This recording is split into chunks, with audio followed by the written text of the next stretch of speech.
Down, they just think they are. Another little wannabe gangster trying to play hard. Ding down, they just think they are. Another little wannabe gangster trying to play hard.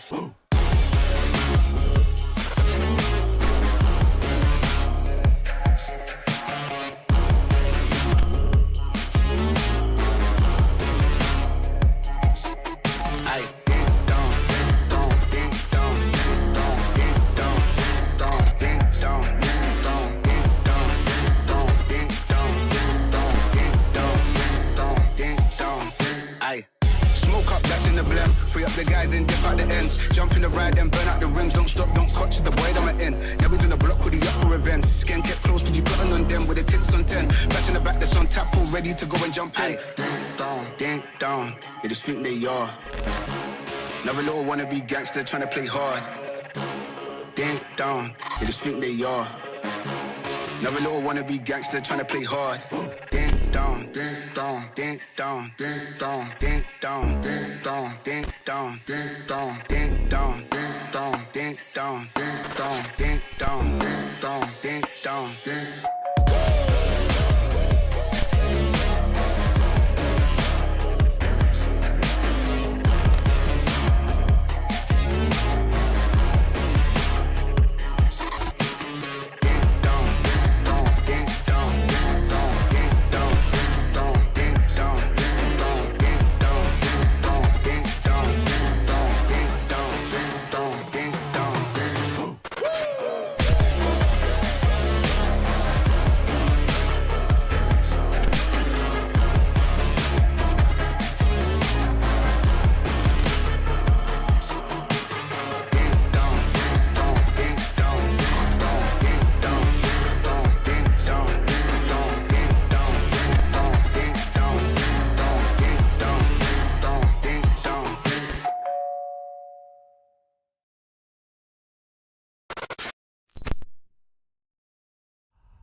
Jazz Corden, you are here with me. Ladies and gentlemen, I apologize. I have been running around. This is another apology. Almost 30 minutes late, ladies and gentlemen. But good things come to those who wait. We have so much to talk about, chat. Oh, chat. From 4 a.m. this morning, I got a WhatsApp from my good friend Randall Thor19, the man with a trillion. I was getting up to empty my bowels, and I was just like, oh, what's this? I opened a message from Rand, and I thought, it's time. Oh no, it's time.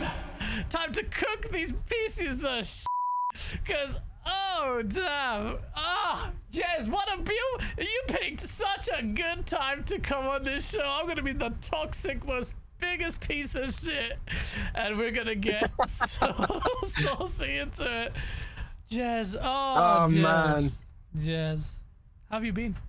Jez. I've been alright, man. I've been alright. It's been quite funny watching some of the takes and the goalposts moving and the, excuses and the backtracking and the meltdowns, and it's like, damn, they're fun to watch. It's fun to watch the meltdown. I have been reveling in it. I have been so preoccupied with the murkages of Mandems that I don't know where my Saturday went. And I know where it went. It went on just shitting on everyone on Twitter. Well, I was trying to unload in the toilet at 4 a.m. ended up on Twitter, and oh god, it was glorious. Oh man, chat. We have a lot to talk about, but a lot of people here, or some of you might not know what we're talking about. Like, what's going on? Like, what's Gazwell so excited about? Why is he such a toxic piece of shit? What happened in the gaming space for this grown-ass man to be so giddy? And all it was the future being unveiled. You see, let me set the scene for you. Xbox, this generation, came out. We had masses of hype with the Xbox Series X. This is it. The console's going to do something after the failed last generation. What's it going to do this time? Xbox Series X looked kind of sick, beating the power and specs. This is going to be amazing. Then it released, had no games, and it was just like, oh, the power didn't actually manifest itself in the way it did. Okay, crap. Then Xbox going down, Halo gets delayed, blah, blah, blah, blah. And then Xbox goes on a buying spree. And then it buys ZeniMax, and then it's got Bethesda, and everyone's like, holy shit, this is ridiculous. You can't buy them. This is stupid. And this is too much. And the industry is dead, and the industry had died then, apparently. And then Sony, I think they bought something. I don't know who they bought. Did they buy Bungie? No, did they buy Bungie after ABK? But then I have no idea. ABK happened. The ABK, that special moment where Special Nick said, you take that off your list. That's not happening, you idiots. And then he had to put a little makeup on. Because Special Nick's only good sources are PlayStation sources, not Xbox sources. For some reason, his PlayStation source, he's the best PlayStation insider happens to be someone who runs an Xbox show. That's amazing, Special Nick. Don't know how you manage that. And then he's got great Fortnite sources as well. He does as well. He knows all the Fortnite skins and promotions before anyone else. Yeah, it's true. He has. He's got that Epic. I had a contact Epic as well, who actually leaked quite a bit of info early on, but I was dropping it without telling everyone it was a leak. But then he left Epic because it's such a big company, and you should hear about how they treat their staff. It's crazy, in a good way. It's not touching them up and stuff. It's not Blizzard. P-Lub, shout out to P-Lub with the $2. You piece of shit, play my theme song, Sony third party. What is that theme song? What are you making a mixtape song from? P-Lub is the homie. Shout out to P-Lub. So then ABK happened, and immediately after that, after 2 long years of just galvanizing fan bases, fighting, your best friend Florian Mueller's jumping in and invading people's privacy, it was a madness. It was like a whole shit show, massive, just draining exercise. Court got involved. It was big news, biggest deal ever, the whole thing. And as soon as it happened, Xbox guys celebrated beyond everyone's bets, beyond everyone's freaking estimations, apart from some of us. It happened.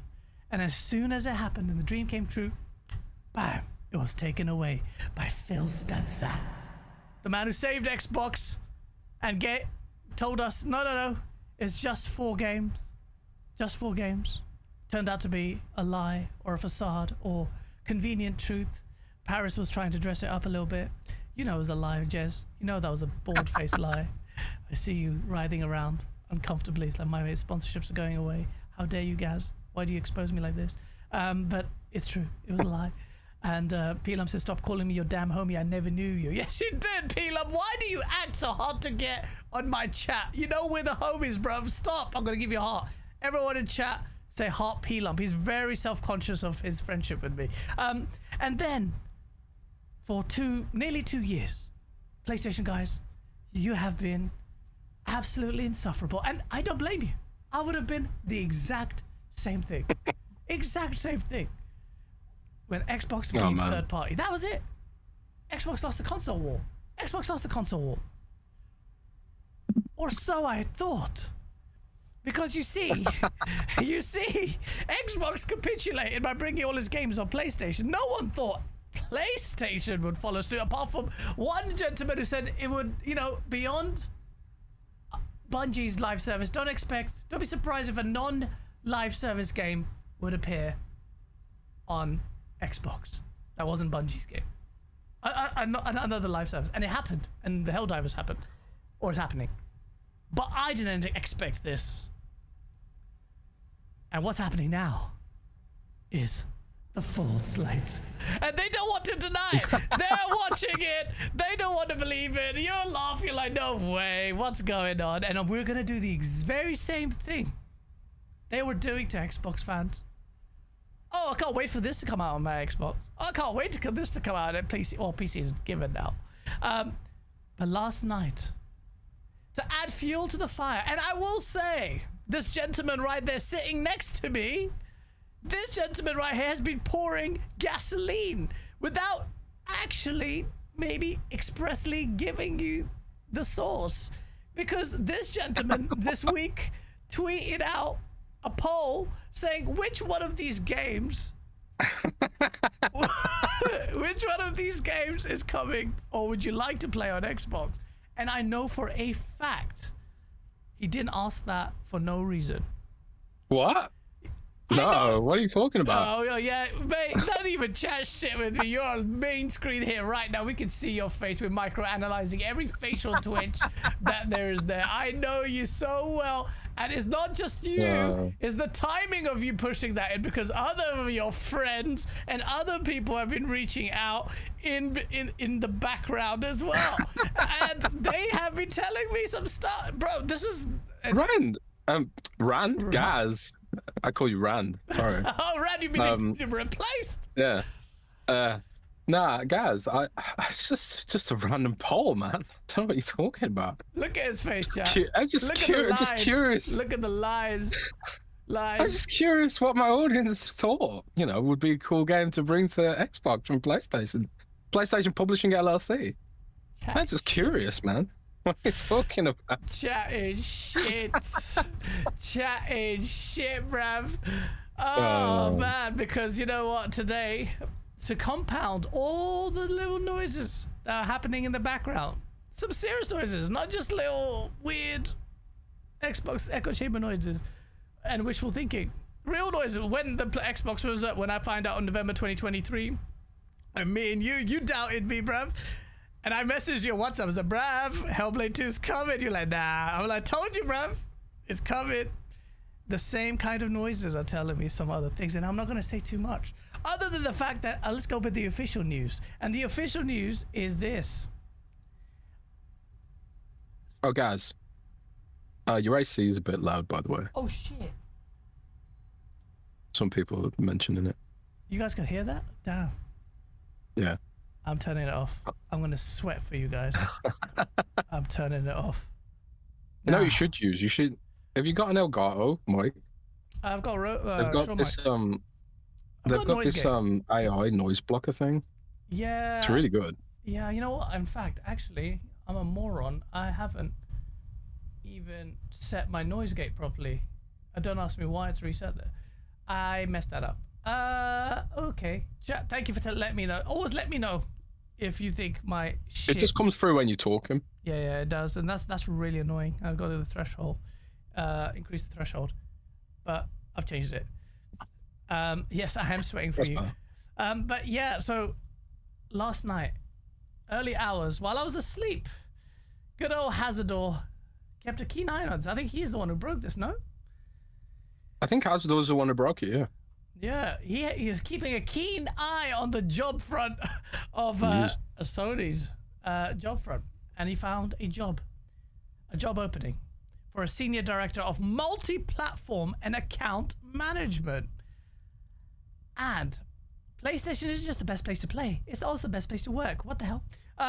Anyway, the job, I haven't even actually looked at this page other than the news pieces from you and from Insider Gaming. But basically, they're looking for the salary is crazy. What the hell?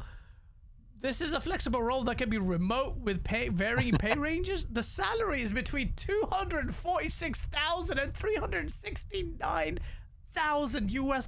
This is not a minor freaking role, bruv. I'm just seeing that for the first time, bro. I'm gonna apply myself. Bro, hey, hire me, bro. Sony, I will bring those games to Xbox. It's such good quality, bro. You have no idea. But that's a madness. That's crazy. Overview is reporting to the vice president, and you will play a critical leadership role in shaping, executing the global strategy for PlayStation Software Studios, PlayStation Studios software titles across all digital platforms beyond PlayStation hardware, including Steam, Epic, Xbox, Nintendo, and mobile. Damn, you think, ladies and gentlemen, you think they would pay nearly 350 grand for a minor little role? You think this is just bullshit? You think this is just a red herring? What the hell do you think this is, bruv? This is a market. They have a whole senior ass role for this. They're offering serious. Look at the team composition that it reports to. It specifically says your team will include 2 dudes whose job it is to liaise with the Xbox and PC specifically. Where does it say that? Where does it say that? Somewhere in the team leadership. Somewhere like that. Look, I called you ran now. Jez is dropping some memes. We both fucking ran. We both ran today, bro. Team leadership. Direct and develop a team of senior managers across multi-platform strategy.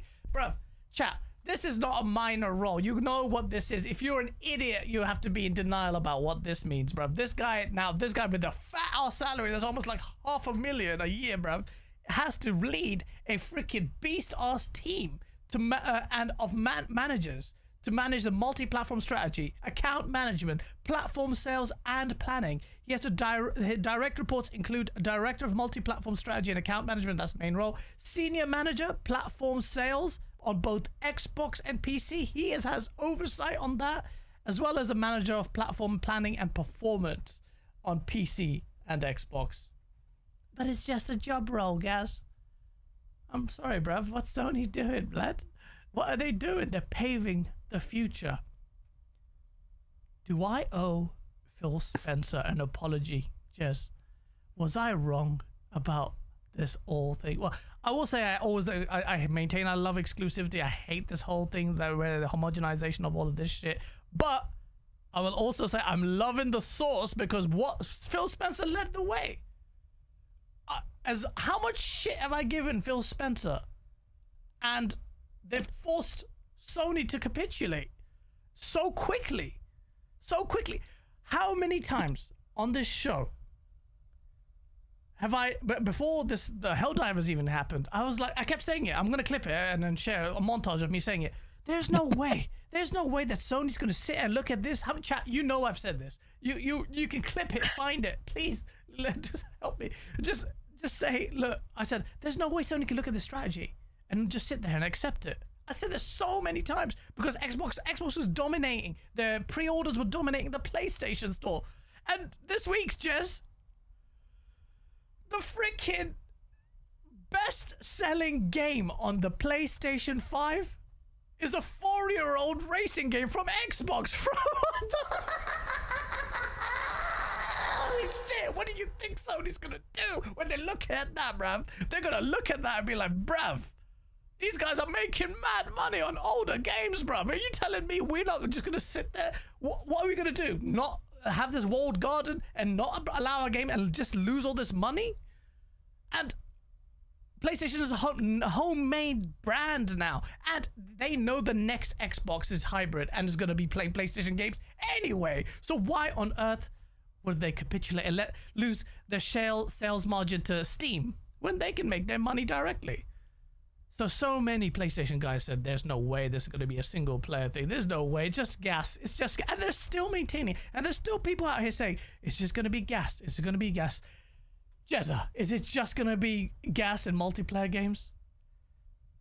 I mean, my guess is no. I mean, I don't know for certain, you know, but yes, you do. You the way, piece of shit. I know you do. the way I'm looking at it is, the next Xbox is going to run Steam, right? Yeah. It's going to run Steam. It's going to probably have NVIDIA GeForce Now app. You know, it's going to have more. It's going to have Epic Game Store. All the PlayStation games are on Epic Game Store as well because Sony has a deal with Epic Game Store. So, if I'm a Sony, or even if I'm a Microsoft, maybe, because I've got a little theory about that too. If I'm a Sony, I'm sitting there thinking like, do I just want to? Shouldn't I just publish directly and cut out the middleman, cut Steam out of the equation? Because like all the power that we're giving PC here is hurting the entire segment. It's not just hurting Xbox; it's hurting us as well. Yeah. So like the whole like the idea of console gaming, you know, if like we're on, even though like these Xbox gamers, you know, are not on our system. By not supporting Xbox, we're hurting the very idea of console, the very essence of console gaming, I think. Yeah. And I don't think Sony's in a position right now to make their own, you know, PC or whatever.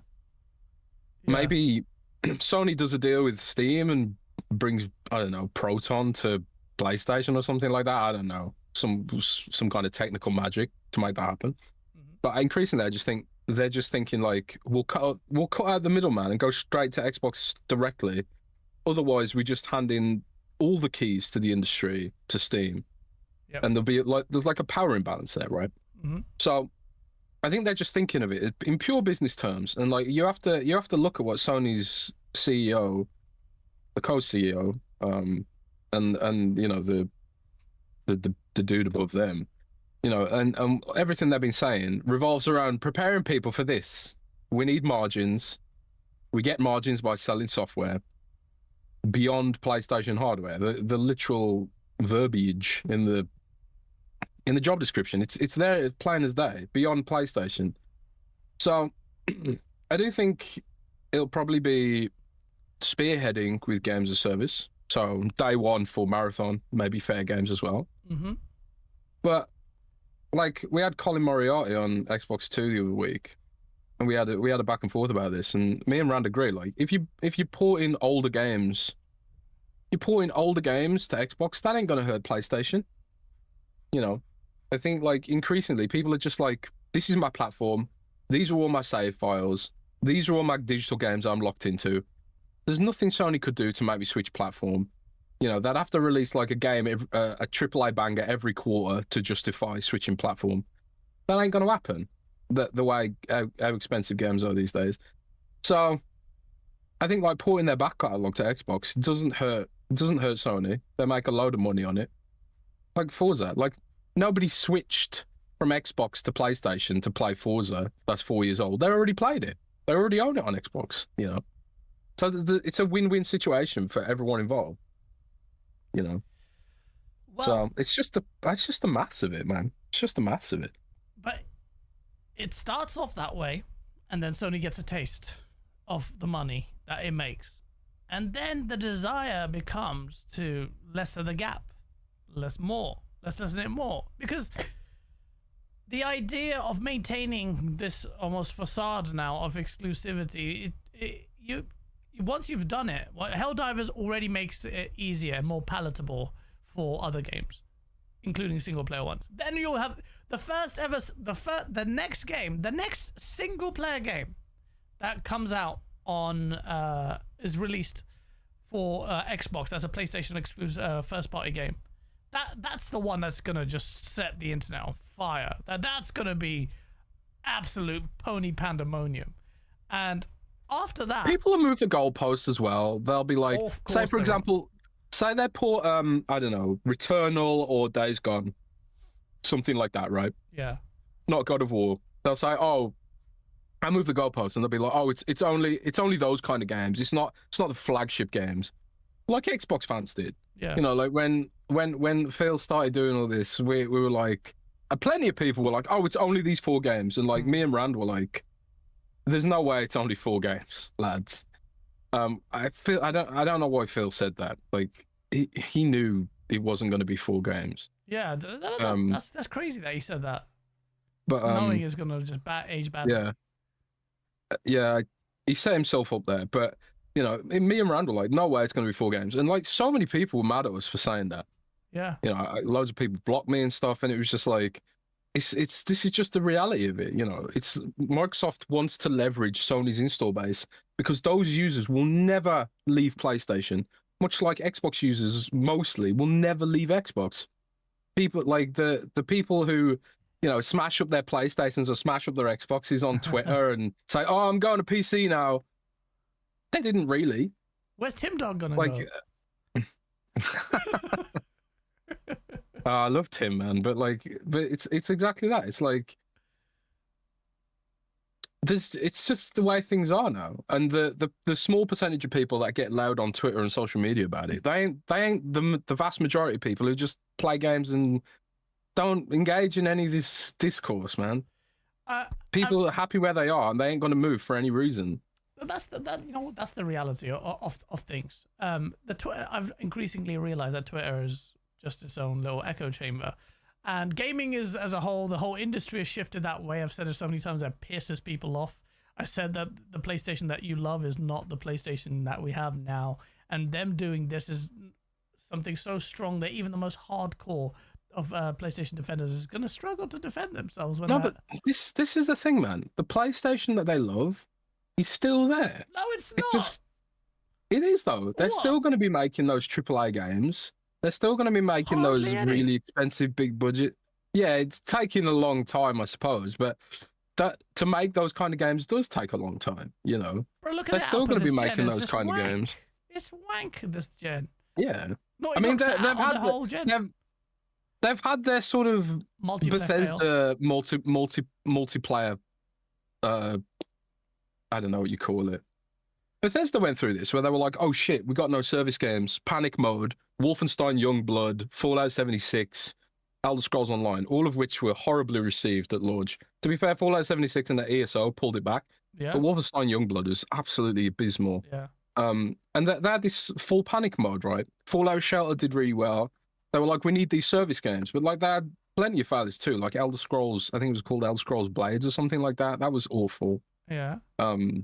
All these other kind of games they tried to make because they were like, to survive in this industry, we need to have service games. So Sony's going through that right now, and I do think they'll figure it out. But I think like in a universe where Sony can sell its back catalog on Xbox to Xbox players and PC players as well, yeah, you know, they'll have a bigger audience to do what they do best, which is make those AAA single player banger kind of games while subsidizing their experience with multiplayer. I think ultimately, like the core of what makes Sony great is still there. You know, it's I disagree. Exclusivity is not what makes PlayStation great. It's not, man. Well, the thing is, the goalpost changed a lot about the tail end of the 360 gen. That's when the whole idea of these that first party exclusivity and the you know, the prestige that came with it. Because before then it wasn't a thing. They didn't have that. It was the pressure that the 360 imposed on PlayStation and the PS3 gen. And Sean Layden's come out and said this, and this is fact. And everyone at Sony, there's documentaries on this.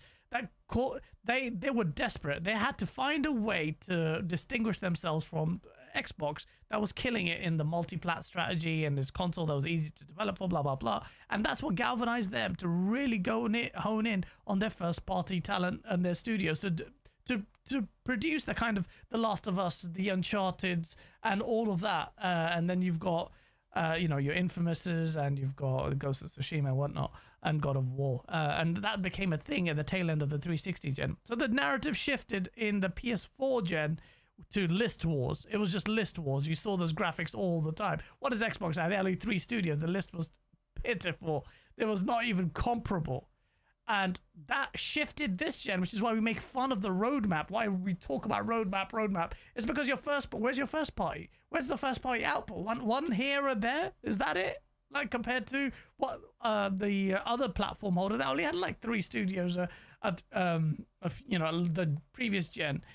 So now the reality of PlayStation is that they spent almost the entirety of this generation on this multiplayer effort that hasn't panned. It's resulted in more cancelled games than announced games for PlayStation, which is insane. Yeah, man. Multiplayer's not easy. But yeah, you have to take those risks to get there. You have to take the risks to get there, man. Bro, I was saying this. I bet you try again. I'm talking about Gold Plus movie. I'm the guy defending PlayStation right now. You have to.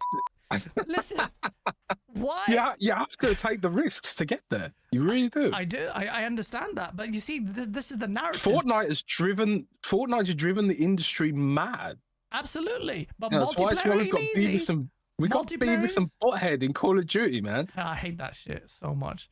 I'm praying Battlefield is gonna be good. We'll talk about Battlefield at the end of the show, but I said this all of last gen. I'm like, building a very linear single player game with a decent narrative is easier than doing a good multiplayer game. I said this over and over again. Everyone laughed it off, or the ponies would laugh it off. Like, what are you talking about? Bullshit. Everything's gas, bollocks is nonsense. Battle royals are nonsense. Multiplayer is bullshit.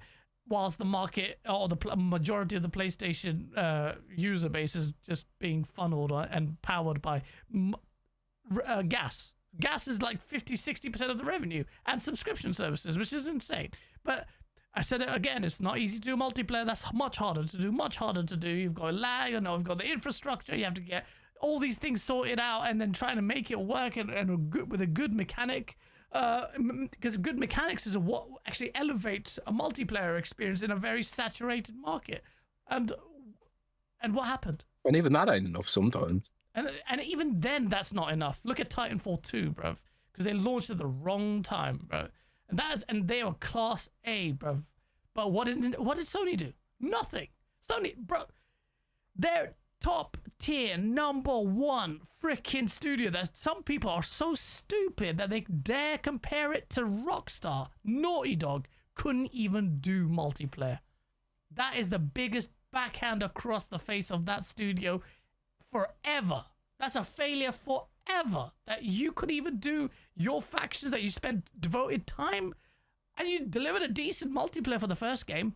You completely chucked it, yanked it out of the second game. Remember that? Just before release, I said we're going to do something really good with it, and then we're going to deliver all this great, where Jeff Keighley was, on stage, or with the Cuckman or whatever his name is, and then you failed and went receded back to single player. Your top tier studio couldn't do it. And then you bought Nixxes, and Nixxes were working on a God of War live service game. What the hell are you talking about? You have no vision, you have no understanding. And then you made Concord, which is apparently $400 million. That marks the biggest failure in gaming since E.T. And you're telling me, guys, rest up, guys. Why the are you sitting there smug and just trying to be freaking Zubitech sources? Listen, Jez, this is a monumental failure on PlayStation's front, and you need to remind them of it. And it's that kind of, and I used to give, and I still do to a certain degree, give them, maybe foolishly, say, look, PlayStation's first-party studios are so good, they are talented, if done right, they could do multiplayer well. And I want some of these titles to do. I want Killzone. I really do want a good Killzone. I need some kind of competition in the first person space, because Halo's shitting the bed. I don't really have that much hope with the Halo studios doing Halo well with some of the rumbling I'm hearing. But damn, man. So Sony has, you say Sony has the studios that have the magic. Well, okay, well, it's just not. I think it's overstated. Massively overstated. And I'm sure Ghost of Yotei will do well. And what else have they got, first party wise, this year? Death Stranding 2. No, that came out already. And first party, well, from their studios. That's going to be on Xbox and PC. Well, they're publishing it, right? Oh, okay, fine. But they're first party studios. Like we're talking about them making good games. Like who? There's none. Is there? Is there anything missing it? I don't know. I don't cover PlayStation, so I don't like track what they're releasing. My brain's only got so much capacity in it. But their number one player, Jez, they have such good first party studios, and we can't even name them. Like bruv, come on, man. It's bullshit, man. So now, look how quickly they capitulated. It's the way that the industry is and the way that Gen Z is and all that kind of stuff. To cut through the noise on TikTok and the algorithmic virality that games need to market to now, you need to be on everything everywhere all at once. That's just the way it is now. All the games that blow up and become these mega phenomenons, they're usually on everything everywhere all at once. Or at the very least, they're on PC and mobile, and then they expand out. Like, the console install base just has not grown. A total amount of users in the install base hasn't grown. It's just like the same 3 console players trading the same 300 million or so users over and over again. Yeah. And I sort of feel like with Sony and PlayStation, with Sony and Microsoft like focusing so much on beating each other, they kind of handed an entire generation of gamers away to iPad with Roblox and stuff like that. Instead of and they were focusing so hard on like who's got the disposable income, who are the adults here. Let's cater to the adults. Well, Nintendo was like, nah, let's cater to the kids because they grow up nostalgic for us and all this kind of stuff. So Sony and Microsoft handed away an entire generation of gaming while they were battling it out and while we were all arguing on Twitter about AAA bangers and list wars and all this kind of stuff. The entire generation of gamers was just like, I'm happy with Roblox. Have you seen Roblox? It looks like I remember when people were arguing about the puddles in Spider-Man and the Quantum Break has fake resolution and all this kind of stuff. Meanwhile, the biggest game on earth, which is bigger than Steam, bigger than Steam itself, Roblox, is looks like it was thrown together in 5 minutes in Adobe Flash or something like that. It looks awful. An entire generation of gamers have completely changed their behavior around gaming. And I think the way things are going now with multi-platform and stuff is an attempt to sort of get some of those people on board again. But guys, my headphones are just disconnected, so give me a sec. No worries. You sort that stuff out, chat. The memes have been flowing. And Jez is right, while he sorts his headphones out, that, this fight that the two were having may have distracted them, but at the same time, I think, no? You can't hear me? His headphones are gone. I heard a little pop there. I could tell his battery died. There we go. Oh, yeah, fine. But I'm back. It's that competition also galvanized and resulted in incredible competition that helped to motivate studios to deliver the next big thing. It's what motivated Sony to really try and create a Halo killer with Killzone, and they did really well in some regard with Killzone too. And obviously that quality wasn't consistent, and they failed with Shadowfall, but they didn't commit to it, which is their weakness. But they did that. Microsoft created Forza Motorsport, which took the crown from GT from several successive releases up until this generation, which is a critical juncture. After which we might see Turn 10 completely recede away from the core Forza Motorsport series, which has struggled in sales in the last few years. I'm told, by the way, that Motorsport isn't dead. It's not like they're sitting there thinking we'll never do another Motorsport. It's just it's going to be on hiatus or whatever. While they're you know, work on the next Forza Horizon and then contribute into whatever else they're doing. But I think Forza Motorsport will come back someday. But it's just reflective of the times, you know. I mean, fair play to Microsoft on all this kind of stuff. Instead of like they build some of their own multiplayer games, but most of them didn't do that well either. You know, Sea of Thieves was pretty awful at launch, and then it evolved into something fairly successful. You know, but Microsoft was just like, instead of trying to make our own stuff, we've got the capital to buy into this. Yeah. So like the Minecraft acquisition is one of the best, you know, gaming acquisitions of all time in terms of, you know, success ratio. Yeah. They spent what was like amount to a couple of billion, I think, on it. I know it's like a multi-billion-dollar franchise with a merchandising empire. It's on every platform. It's like the only sort of analog to Roblox out there, really. And also Call of Duty. You know, people balk at the price, 71 billion for Call of Duty, and I do think Microsoft, Activision, or whatever, has been. I think they've been fucking up Call of Duty in terms of what I want, but the youth want the licensed skins apparently. So, you know, Call of Duty makes money hand over fist. I read somewhere the other day that it was $35 billion franchise now, lifetime sales. And it's just like, you know, but Sony doesn't have the capital to do that. You know, the most they could do is Destiny, which, from what I'm told, Microsoft passed on. You know, and the new Destiny expansion hasn't been received particularly. Yeah, but the new Destiny expansion hasn't been received particularly well, has it? From what I've seen, Destiny put out a video talking about it. Yeah, it's just wank. Bungie is shit. The biggest waste of money is actually the Bungie acquisition for Sony.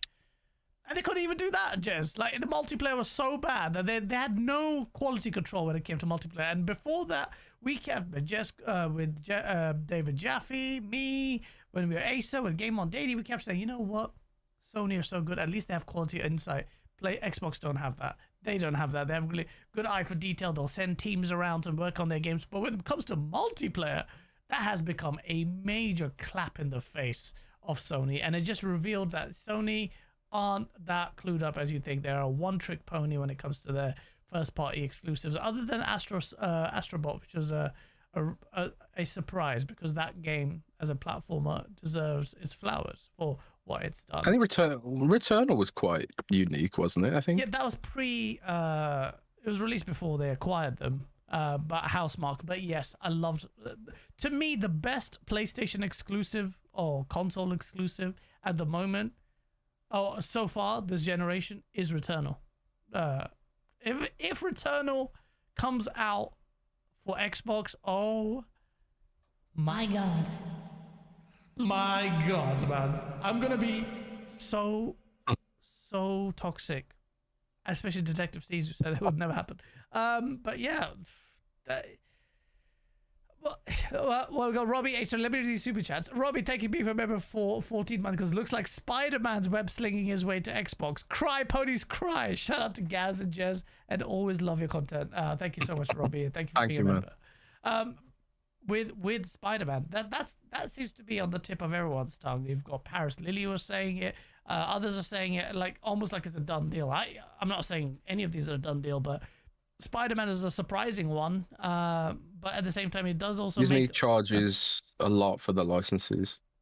They charge a lot. So, like, what's an easy way to claw back some of the revenue that you've lost from having to pay Disney the margins? You stick it on Xbox. And I think, like, one of the things that I forgot to mention while I was going off on why Sony's doing this, like, there is that aspect of, like, we'll cut out the middleman, right? That aspect of that. But part of me wonders, like, with the next-gen Xbox, right, it's going to be more PC-based than ever. You know, it's basically going to be PC, Xbox PC store first, you know, and then you can maybe install Steam if you want. So, in my head, because right now, guys, Microsoft offers an 88% split from games sold on the PC store, not a 70% split. It's better margins for the devs. So part of me sitting there wondering, like, are they giving Sony a better licensing deal, a better cut on the revenue, you know, to sweeten the deal, better than Steam, you know? Because for Microsoft, third-party sales have become a much smaller part of their business overall. Partially because they own half the fucking games on the store now. So Call of Duty and Minecraft and stuff like that, they own it. So it does no longer count as third-party sales, right? So in Microsoft's mind, it's kind of probably like, we could cut the margins here a little bit because it's not doesn't amount to a huge amount of money for us anyway. And you know, offer developers a better deal, much like the Epic Games Store's doing in taking on Steam and offering competition there, you know.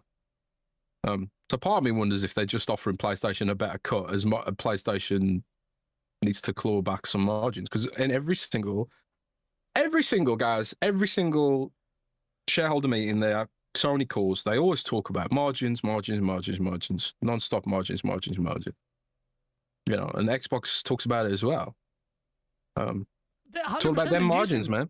But that's the whole reason why they're doing this. Jez, if you know that the next Xbox is going to have a Windows environment, it's basically Xbox is finally doing the thing that Sony actually probably feared for the longest time, and through whatever reasons, Microsoft has now no choice but to do this hybrid console for the next Xbox. They're like, okay, there it is. That's it. Because you have to understand, like you said earlier on the show, you said the market's changing, the habits have changed. This whole Xbox versus PlayStation thing has basically blindsided a lot of these companies as the habits have changed off the markets, where Roblox is massive. PC gaming is massive. You cannot ignore that fact. That PC gaming has grown tremendously, especially with the newer generation. Every newer generation kid that I see, or my nephews or whatever, when they are talking about gaming, it's PC. It's just like PC. It's just kids play PC gaming. It's not like we were. It's also China and Asia, man. China and Asia. PC's the number one platform by a country mile in China, which is, you know, becoming an increasingly important market for Western devs as China sort of opens itself up to, you know, games that have launched out of the West and stuff like that. Yeah. It's an increasingly important market there as well. So there's also this aspect, like another thing about Microsoft's openness with the next Xbox. This whole idea of like they're gonna let OEMs make Xboxes. Like in one of the things like we've always criticized Microsoft for is their American centricism, right? Or Anglo-centricism, maybe. Like where UK, United States, Canada, Australia, to some degree. Microsoft gets those markets to some degree. But they don't get any other markets. So like, why not just outsource the marketing and the positioning of an Xbox to an Asus who understands the Chinese and Taiwanese market a little bit better?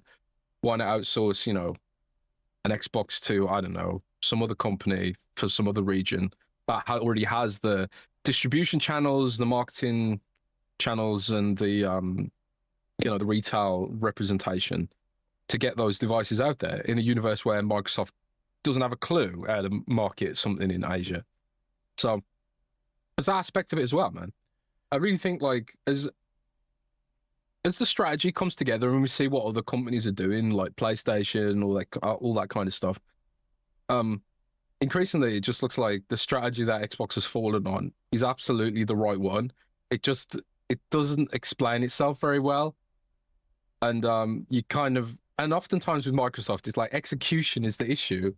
They don't execute very well, so it's very much like we have to see it in action. We have to see it executed to make it believable.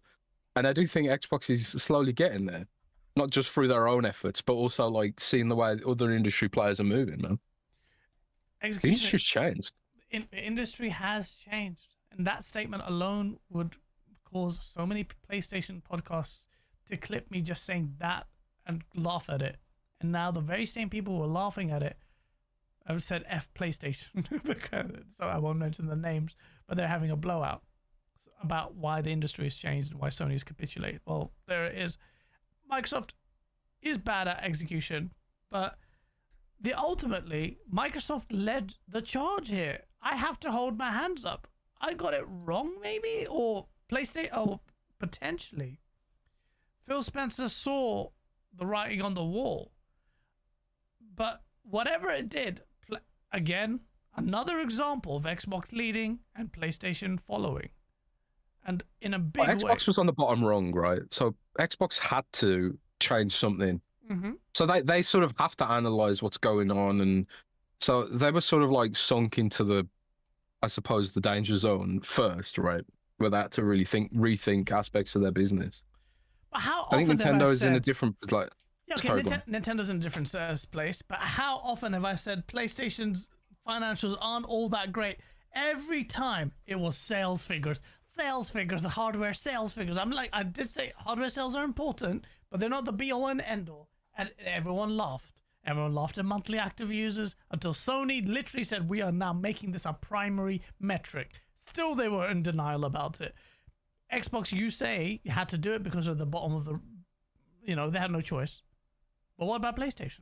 They're the market leader, Jez. And they caved in like so quick because they looked at freaking Forza being the best-selling game on PlayStation. It's a 4-year-old racing game. And they're like, right, we need to think quick. They've got the senior role for this guy. This is a major guy who's going to lead teams. And it's the smart play for Sony. Because what I kept saying this, I kept asking this on the show before Helldivers was announced. If you're Sony, do you just sit there and let this happen? Do you sit there and make Game Pass more sustainable than it was? Do you allow Xbox to start navigating the PC space that will enjoy your games on there, even if albeit PC versions of your games? The whole thing, the whole exclusivity, appeal, and value proposition of this, your box goes down the toilet the moment the next Xbox comes out. So what did Sony do? They're going ahead of it. They're leading the way. They're going ahead of it. They must have known a while ago that Xbox is doing this hybrid console anyway, because Helldivers 2 is coming out very quickly on Xbox. And the moment the next first-party PlayStation single-player game comes to Xbox, all hell will break loose, and everyone will realize everything is fair game. Everything is fair game, and it's happening. And I did say last week it's happening sooner than you think. Let me read the super chats. We got Face. Oh, I already know this is going to be some copium. Thank you so much, though, for the $20 super chat just to get murked. I see a lot of Xbox fans bragging on Twitter about a job opening. Bruv. So since you guys are so sure about that happening, what single-player Sony game is coming first? If and when? Don't tell me 3 years from now. We didn't get this job role. I haven't applied for the senior job role. You're telling me that if I cannot name which game is coming out first and when, then this whole point is moot.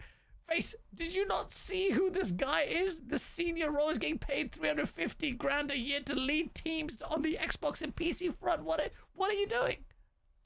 So you've done this again. And Face 23 Brooklyn, New York, may I remind you, chap, has said that the moment a single-player PlayStation exclusive goes to Xbox, he is moving to PC. Just like Zubitech, the Zubitech source. I don't know who this guy is, but this moron has been on your case, Jez, and he's just been such a weirdo. Today, he cut ties with PlayStation, changed his banner, said he's PC only, and, oh, God, he was beside himself. Have you any words of advice? Why restrict yourself to one platform, man? Why? Like, just because someone else can get the games? The issue with Xbox doing it, I think, for me and a lot of people, was Xbox is committing suicide. That's what it looked like. If Xbox doesn't have exclusives, then why would anyone want to buy that shit? Yeah.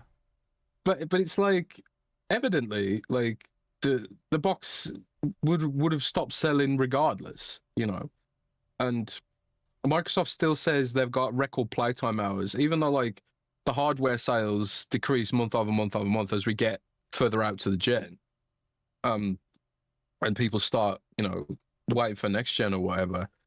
But there's, Call of Duty still launching on Xbox One and PS4. It's only now that Battlefield 6 has started being like, we're cutting off last gen, So there's still like the masses, not the variety gamers, but the masses, the hardcore gamers, the casual gamers. Sorry, they're still playing Fortnite, Minecraft, Roblox, Call of Duty on last gen systems, and haven't seen a reason to upgrade. But like, Microsoft still reports record playtime hours in its console segment, which includes Xbox One and Xbox Series S and X. So you'd expect if people were leaving Xbox that the playtime hours would go down, right? Yeah. So nobody's left the platform because of console exclusives. Like, why limit yourself if you've got the option to play on both? Why not play on both? Just because someone else can play the games? It's just weird to me, man. The issue with Xbox doing it, like I said, was like, is it gonna hurt the platform and thus hurt devs? Because if there's no players, then there's no devs. But clearly there's still players. Or PlayStation itself wouldn't be bringing Helldivers to Xbox. Like, you could say whatever you want about EA or publishers supporting Xbox, and yeah, there's some indie games that skip Xbox, especially anime games and stuff like that. But if PlayStation itself, Xbox's arch rival of decades, sees an opportunity to make money on Xbox, that says it all to me. That game's not coming to Game Pass. Microsoft hasn't dropped a bag on that. Like, we speculate that maybe they've offered better margins on it. But clearly, PlayStation thinks there's an audience for that game on Xbox, and I wouldn't be surprised if Helldivers over-indexes on Xbox because of the sort of, it's sort of Halo coded, isn't it? Helldivers. There's like an ODST kind of like vibe to the game. I would not be surprised if that game over-indexes on Xbox. So it hasn't hurt Xbox. So I just feel I feel a bit guilty, man. Like you, I feel like, you know, oh, Phil Spencer an apology almost, because I wrote a load of articles saying this strategy is crazy. I said to Phil, to his face in LA, after was it 2024, 2023? I can't remember. They had a really good showcase anyway, and I was just like, you know, there's tons of games here that, no, it would have been 2024, I suppose, when all this started. And I was just why are we porting these games? You know, these are system sellers, and he's just like, they ain't. There's no such thing as a system seller now. Oh, wow. And he said that he said that in interviews too. He said that on Kind of Funny, didn't he? He said you know, he did say that. Even if Starfield is a AAA mega banger and gets 99% on Metacritic or whatever, it won't sell systems. You know. So it just looks like that's just the way it is now, and that's fine. Just play wherever you want. See, like for me, the best Xbox exclusive for me is the features right now. Like Xbox Play Anywhere. This weekend, I've played Jurassic World Evolution 2 on my laptop.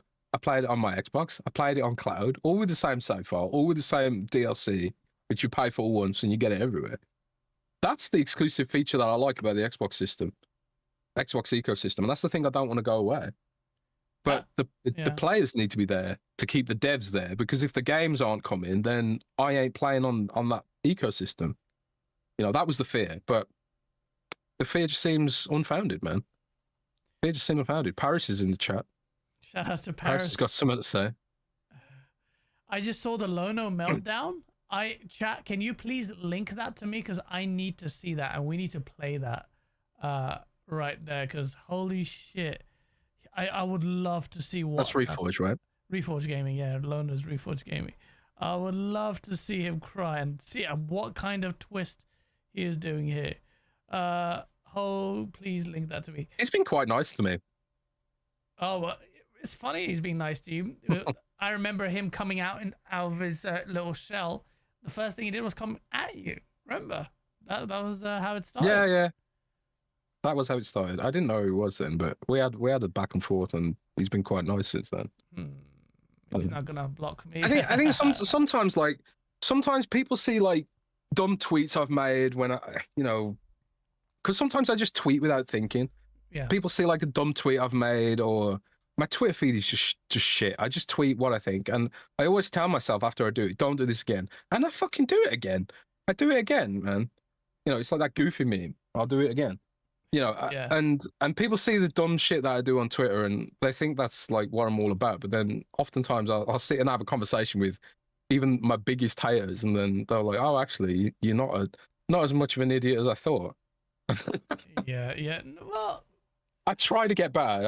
I'm just so shit at communicating. I'm just terrible at it. There is to be human, and sometimes in the heat of the moment you'll say something, or you'll get twisted a certain way. More often than not. But with Reforge, it doesn't really get twisted. I've heard him say long diatribes of bollocks, absolute bullshit comes out of this guy's mouth. Honestly, sometimes it's sensible, fine, but a lot of it is just so crap, so much bullshit. Someone DM me what he said, so I can see that. If Paris mentioned it, I want to see the absolute meltdown. Shabs, shout out to you, man. He goes, my exclusives, though. Just kidding. PC Master Race for the win. Absolutely. And I saw so many of the PlayStation guys called me a PC refugee, and they're there. Bruv, this is a good time to be a refugee right now, blood. You guys are coming this way, whether you like it or not. Max Arthur, thank you so much for the £5 super chat. Because across Xbox, PlayStation, PC, Game Pass, and cloud, Forza Horizon 6 is set to be one of the biggest launches ever. Exactly what Sony no longer has. Bro, that's a good point about Forza Horizon 6. If that comes out across those multiple platforms and it comes out on PlayStation day one, which it will, that could be one of the biggest launch racing games ever. Potentially, it has the potential to be something big. That could be huge. That could set records. I didn't think about that. What could be? It'll be big, man.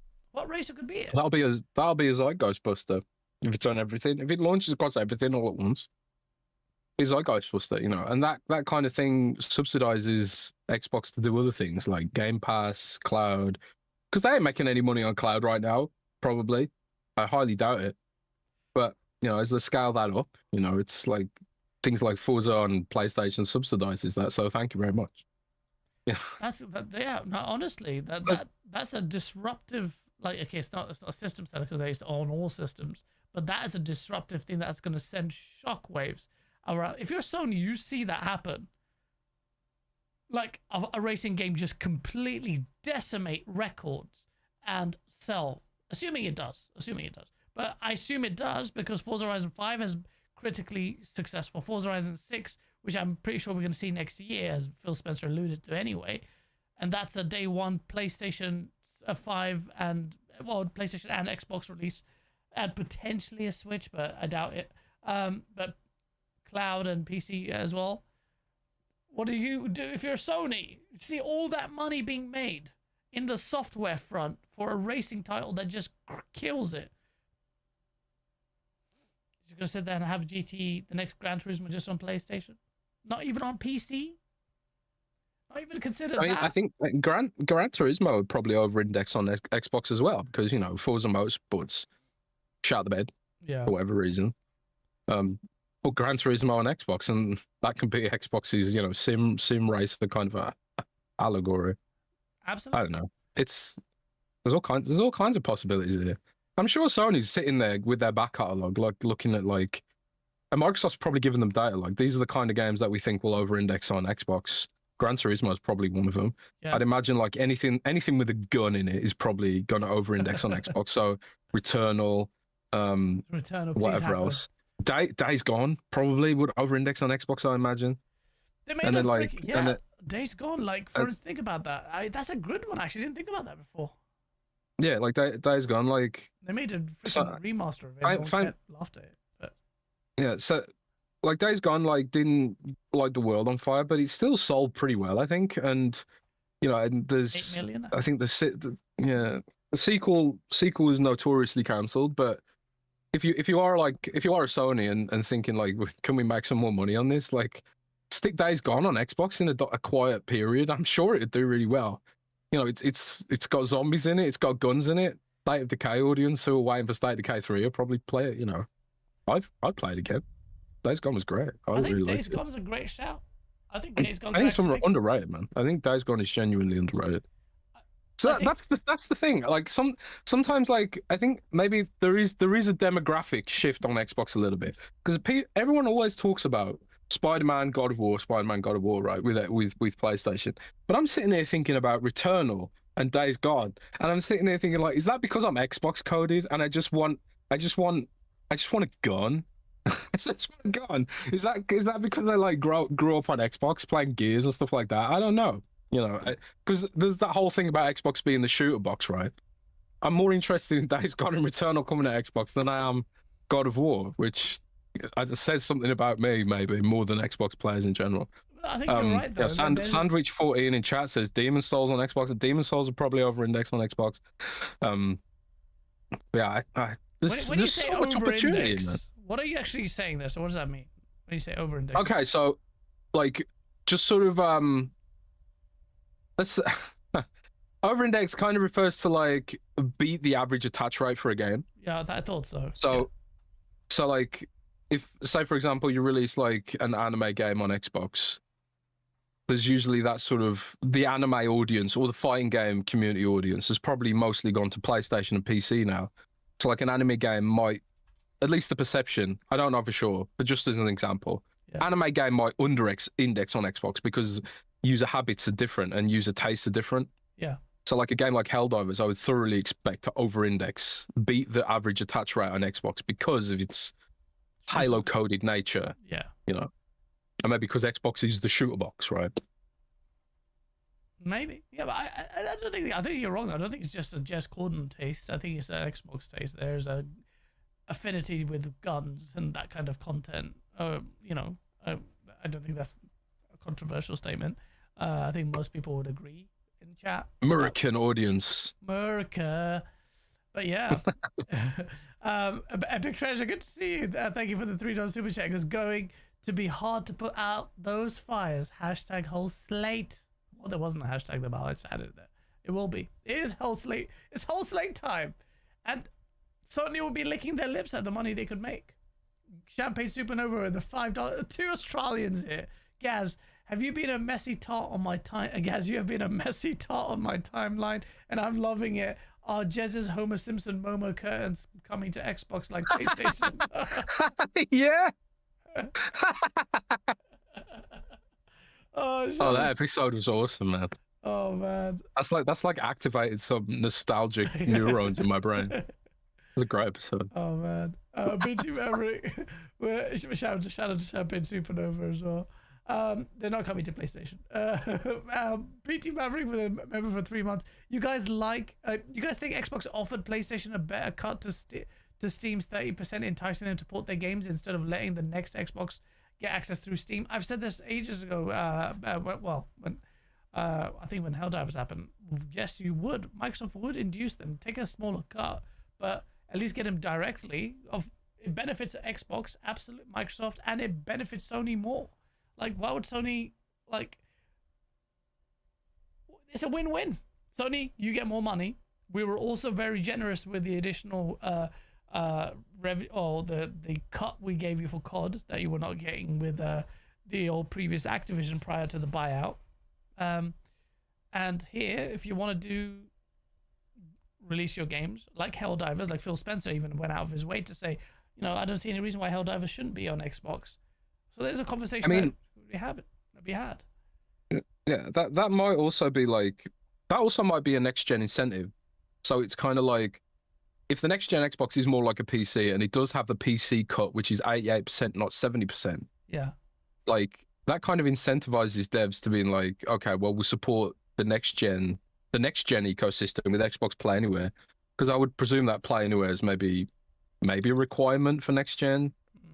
If Win32 is the default. So maybe that incentivizes devs to move to next gen more quickly, But maybe it incentivizes Microsoft to start introducing that cut early to entice players like PlayStation Publishing LLC. I'm just going to start calling them PlayStation Publishing LLC from now on. That'll set them off. You get clipped to death. I noticed. Oh no! I noticed that you. This is why people hate me. Yeah, this is why I actually love you, because I'm going to start using that PlayStation Publishing LLC. That's a meme right there. I'm going to start using. Wait, Jez, do you want to plug in? I know this is someone else's show, but it still helps you out. Do you want to plug in after the UK has seen several changes in the law. Do you want to plug in your code? Because people need this right now in the UK as the government completely curtails our human rights. Go for it. Yeah, so if you're in the UK and you need a cheap VPN, Surfshark 80% off. Rawr. It's in the chat. It's in the chat. Oh yeah, I think is it like, do you type in a code? The link. Yeah, the link doesn't work. It's a link. There's no code. Oh, I thought it'd be easy for us to say like Xbox 2 or something. No. Yeah. Yeah, it works out to $2 a month. Like, I've paid for it. It's just like a month. I'm paying I actually, for mine. Yeah, it's really good too. Like, I've been I'm in Germany right now, so I don't have the issue that the UK has. But I used Surfshark this morning to go to a UK VPN to see what the damage was, and it's just like some porn sites are banned, but not others. 4chan isn't banned. Reddit, some subreddits are banned, but not others. It's like, what is this half-assed legislation that they've implemented? And then like Pornhub's like, oh yeah, please sign up for an account and then use our secure bullshit to upload your passport and driver's license. It's like, who the hell? Who the hell? You'd have to be like, you'd have to be horny. particularly, yeah, you'd have to be super horny to want to upload. But Pornhub, it's only a matter of time before one of these companies gets hacked and then everyone's details leaks, and it's like Everyone's plastered on the Daily, and it's like plastered on the Daily Mail. These guys are like epic gooners, and or this guy's looking at like dodgy porn, and all this. This guy's kinks all listed here. I don't know. So what a ridiculous fucking legislation. And what a ridiculous UK government is just clown. Yeah, the UK government's absolute shit the bed. A shit show, man. It is an absolute toilet right now. I don't know what's going on. Just Starmer's an idiot as well. Everyone is a moron. But it's like for complete transparency, it was the last government that brought this legislation in. There was a 2 year. Yeah.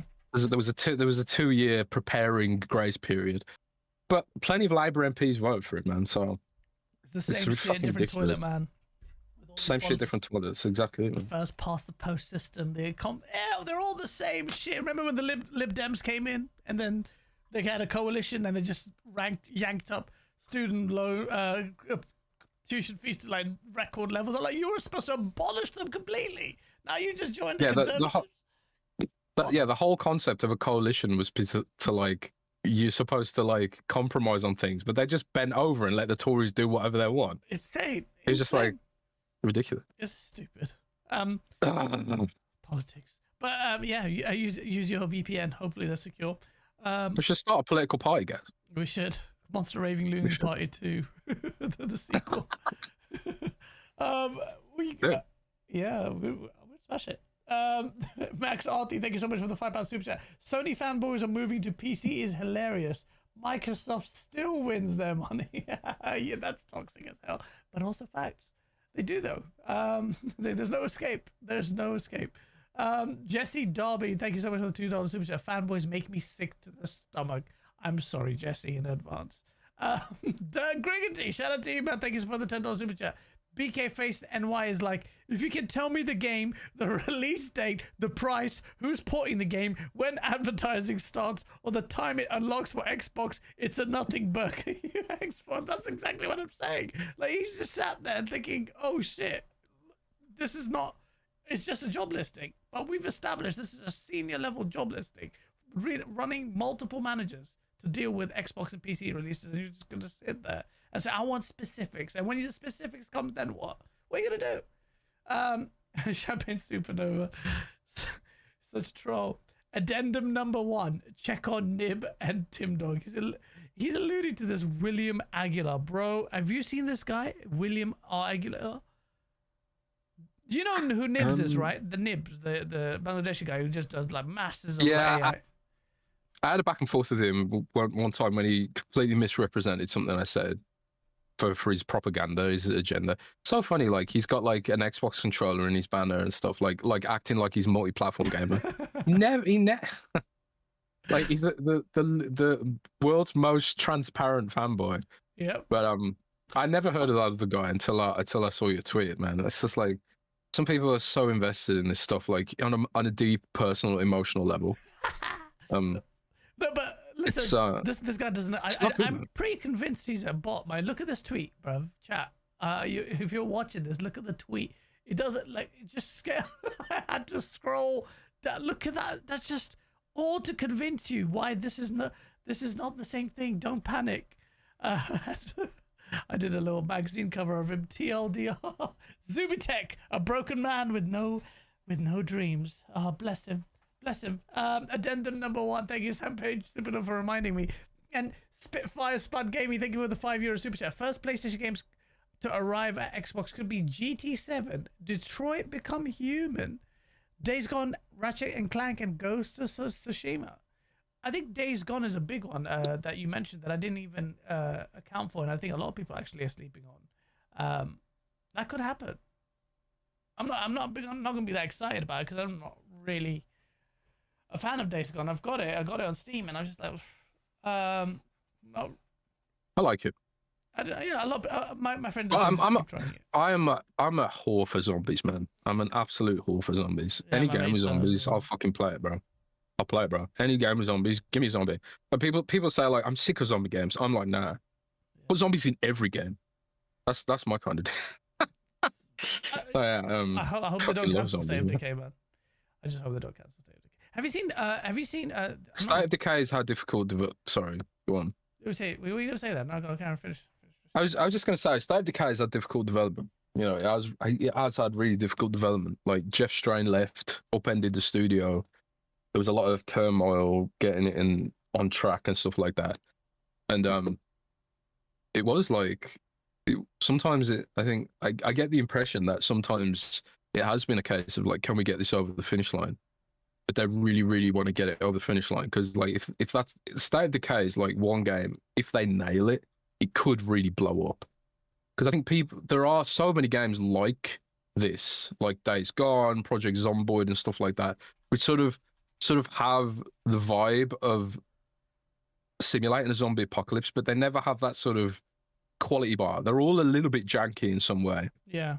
If you can get a AAA multiplayer experience, or even something that approaches AAA, I think like that game will blow the fuck up, man. So I really hope they get it there. Bro, I played a game called Miscreated on PC.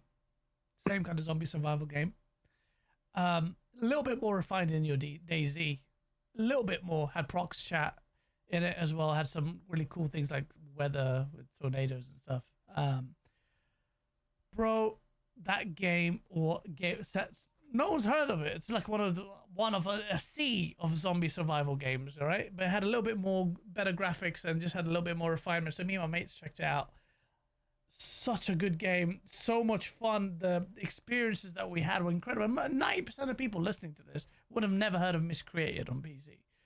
And ever since I played that, I'm like, just imagine a game that's AAA level that does this. This is why I'm so hyped about State of Decay 3, even though I barely played the second game because I was so pissed. I couldn't even tell the difference between 1 and 2. It looked the same until they did that complete visual overhaul halfway through the release of the second game. But if you follow the development of the first State of Decay, the developers have always wanted this big survival, a multiplayer game. So if they mess that up or cancel or whatever, I'll be so pissed. How many years gone down the drain? But this is the reason why what was that game that got cancelled? That was basically it looked like a cross between The Last of Us and The Division. It was a zombie survival game, the Day of Tomorrow or something. It was weird. It was a complete scam, that game. And that pissed me off. I was like, you little shits. How have you... they should be... I don't know why they're allowed to even make more games. That's a scam. But yeah. Shout out to Shabs. Shabs, you're too nice. Whoever got the PC code, tell us. He gave away an Expedition 33 PC Steam code, which PC is the future, so that has a lot of value. I give some codes away. You gave some random codes. I'll do it. I got some random codes to give. Oh, wicked. Do it. I'll drop them in chat. What is that noise? Is that either a fox or someone's dying? Fox. That foxes make weird noises, man. Bro, they sound like they're sounds like murked. Yeah, it sounds like they're being murdered, or like a cat is being murdered. It's like, look outside and it's like loads of foxes. We have like tons of foxes in my garden for some reason. Really? I get in my area as well. But that You sound never of, see them though. Just hear them. yeah, you hear them a lot. Yeah, you never Scary really ass see it. fucking noises, man. Yeah, it's crazy. Jesse Darby, thank you so much for the $2 super chat. Game Pass on PlayStation and PlayStation on Xbox. I don't think Game Pass will get on PlayStation. I think that Sony would be silly to allow that. So Xbox would love it though. They absolutely would. I've got a code here for a game called Kawaii Girls Panic. You're a brave alien who must free all the cute girls that have been kidnapped by evil monsters. The game offers dynamic and exciting gameplay, which you will navigate through various levels, unlocking new images of girls. PlayStation guys will love that. So put that in the chat. They will be watching it. Oliver Darko, Jamie's Act, they will redeem. That's the only game they will play. They will sit there watching clips. Redeem it. Oh my god! Shout out to 450. I just looking it up on Steam. It's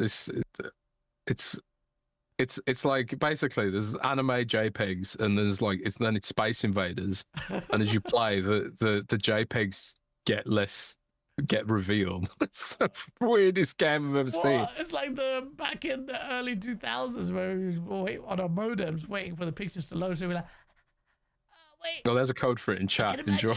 There it is. Oh shit! No, wait, that's a man. Champagne Supernova with a $2 super chat. New Battlefield 6 multiplayer trailer this week. Brace yourself. I can't wait for that. And shout out Silent Cypher who gave away freaking 5 Septic Sauce gift memberships. Who got them? I can't even see in the chat, but thank you so much, Silent Cypher. That's really nice of you. I can see it. Thatch, Slim Pickens, Dr. Scotty, Stage 1X, and Epic Treasure got it. And Sandwich. Sorry, I miscounted it. Thank you so much. That's really nice of you, man. Battlefield. Before we let's just go on the Battlefield chat. So next week we get the multiplayer reveal, man. And actually, thanks to Tom Henderson and his article on Insider Gaming, which I retweeted so you can check out on Twitter.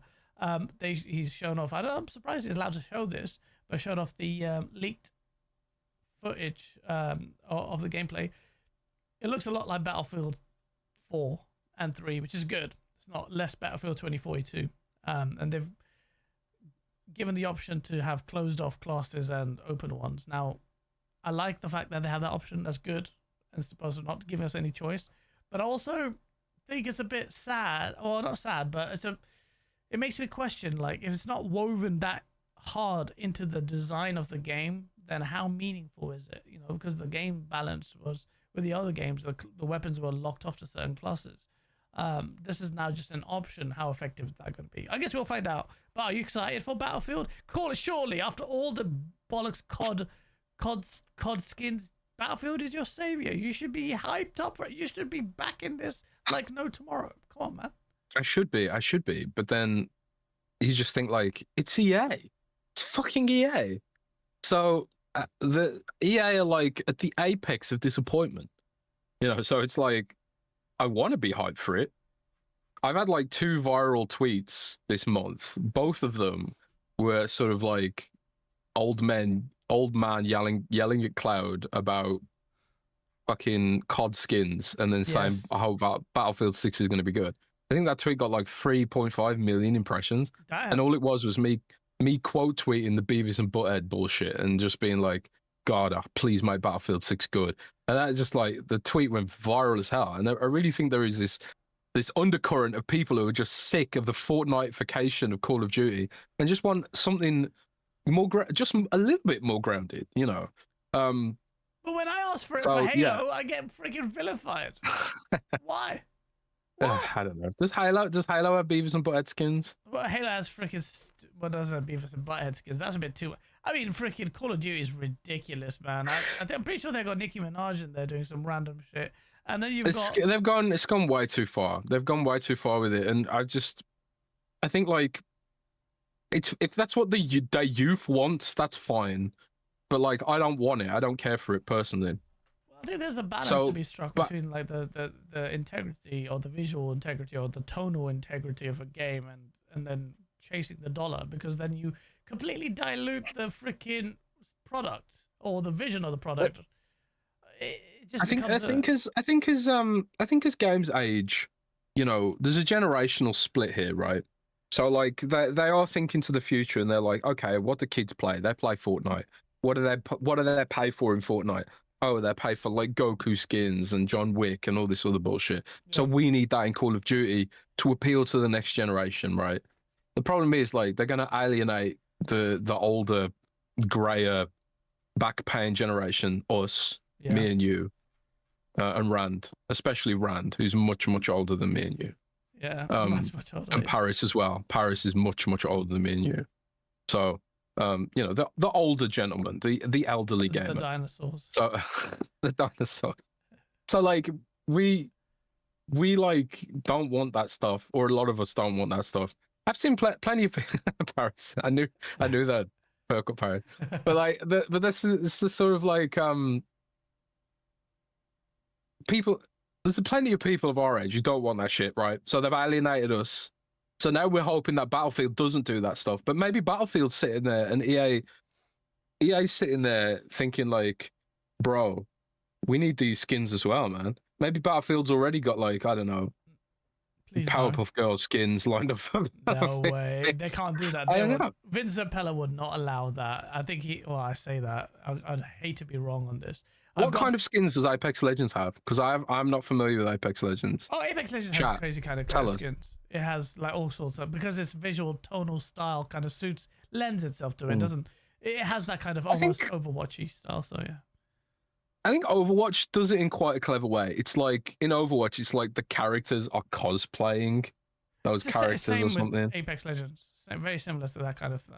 Very similar kind of. So, and I've spent over $2,000 on that shit. So just don't ask me why. You've spent over $2,000 in Apex Legends. Yeah.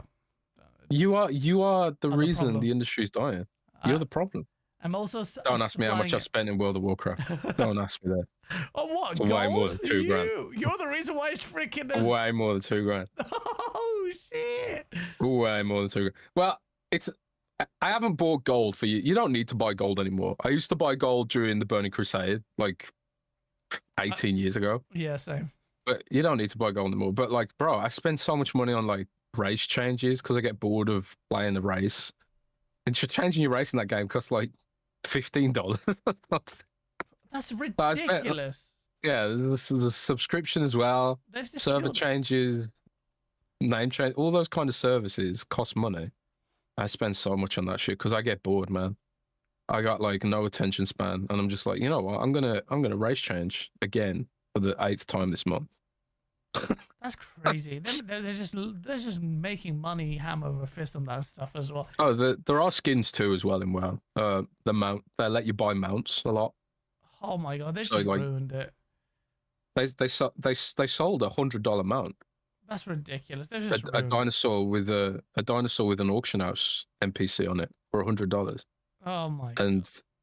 And you'd be sitting there thinking like, oh, this is way too expensive. This is bullshit. But then like the day after they announced that mount, Orgrimmar was full of huge auction house dinosaurs, man. And you just looked at it like the population, and it's like, that's $1,000. I'm literally looking at $1,000, and then multiply that by like dozens of servers. That's insane. And like thousands of players. Yeah. That's ridiculous. And that kind of killed the cogency of like, that's one of the reasons why I hated what World of Warcraft was becoming. Killed world PvP off, which is annoying. When you saw I saw one guy with this sword. It was an orange sword. The drop rate was like 0.03%. And this guy ran across it, and it looked like it was just murking my GPU at the time. I'm like, what the hell is that sword? And that's electricity's going through Orgrimmar. It goes, oh yeah, that's a 0.03. Oh, that's Thunder Fury, man. Is it Thunder Fury? Yeah, okay. Yeah, I know exactly what sword you're talking about. That's crazy. Thunder Fury. Bro, it's mad. We've got freaking Battlefield, the multiplayer. Battlefield, it looks fantastic. Battlefield. This is it. This is the multiplayer being leaked of the alpha or whatever. I'm not even sure if I'm allowed to play it, but it's on YouTube. It's on Insider Gaming stuff. So I thought, well, why not? I think this is one of them leaks because the video footage has been leaking for months, and EA never takes it down. And it also looks very, very well edited for a leak. So part of me wonders if this is just, Control. driving hype or whatever. But it does look good, man. And I'm just sitting there because everything I hate about 2042, like these huge flat maps with no cover, all that kind of shit. Yeah. It feels like this has gone back to a proper urban warfare where there is cover now, and lanes and all that kind of stuff, and environmental destruction, and trying to weave your tank in down the back alleys and then blowing up like 10 people at once. All that kind of cool shit that I felt like 2042 really scaled back on. Yeah. I can't. There was like no environmental destruction in the base game of 2042, and I know they worked hard to try and fix some of that shit, but it just wasn't as good, man. This is a 5090 they're playing on. There was 32 gig of VRAM there. Oh shit, that's crazy. Playing on my GPU. Woo. Web Dave, did you get my member chat before the show? I didn't. Thank you for letting me know. I'm sorry you had to super chat for that. He goes, talk that shit, Jez and Gaz. Talk the facts. Pour the salt on the pony's gaping wounds. The whole slate. Hit the like button and Jez is vindicated. Why are you vindicated? What did you say? I don't know. I don't know anymore. You don't know anymore. Yeah, I mean, I say a lot of bullshit. This does look good, man. I'm not gonna lie. It actually looks like fun. It looks like Battlefield at its core. Now, I'm not gonna go into why. I think it's also a bit sad that they've honed in on updates. Like basically, it's a derivative. Like how Call of Duty used to update itself. This is how Battlefield 4 has just gone and mechanically just changed things. It wasn't a whole full massive generational change, systematic change, like the color palettes and the maps, everything from the UI, other than obviously this cancel request revive thing is the same. But you're like, guys, what do you want? That's a conversation I'm not ready to explain to you in detail to bore you on.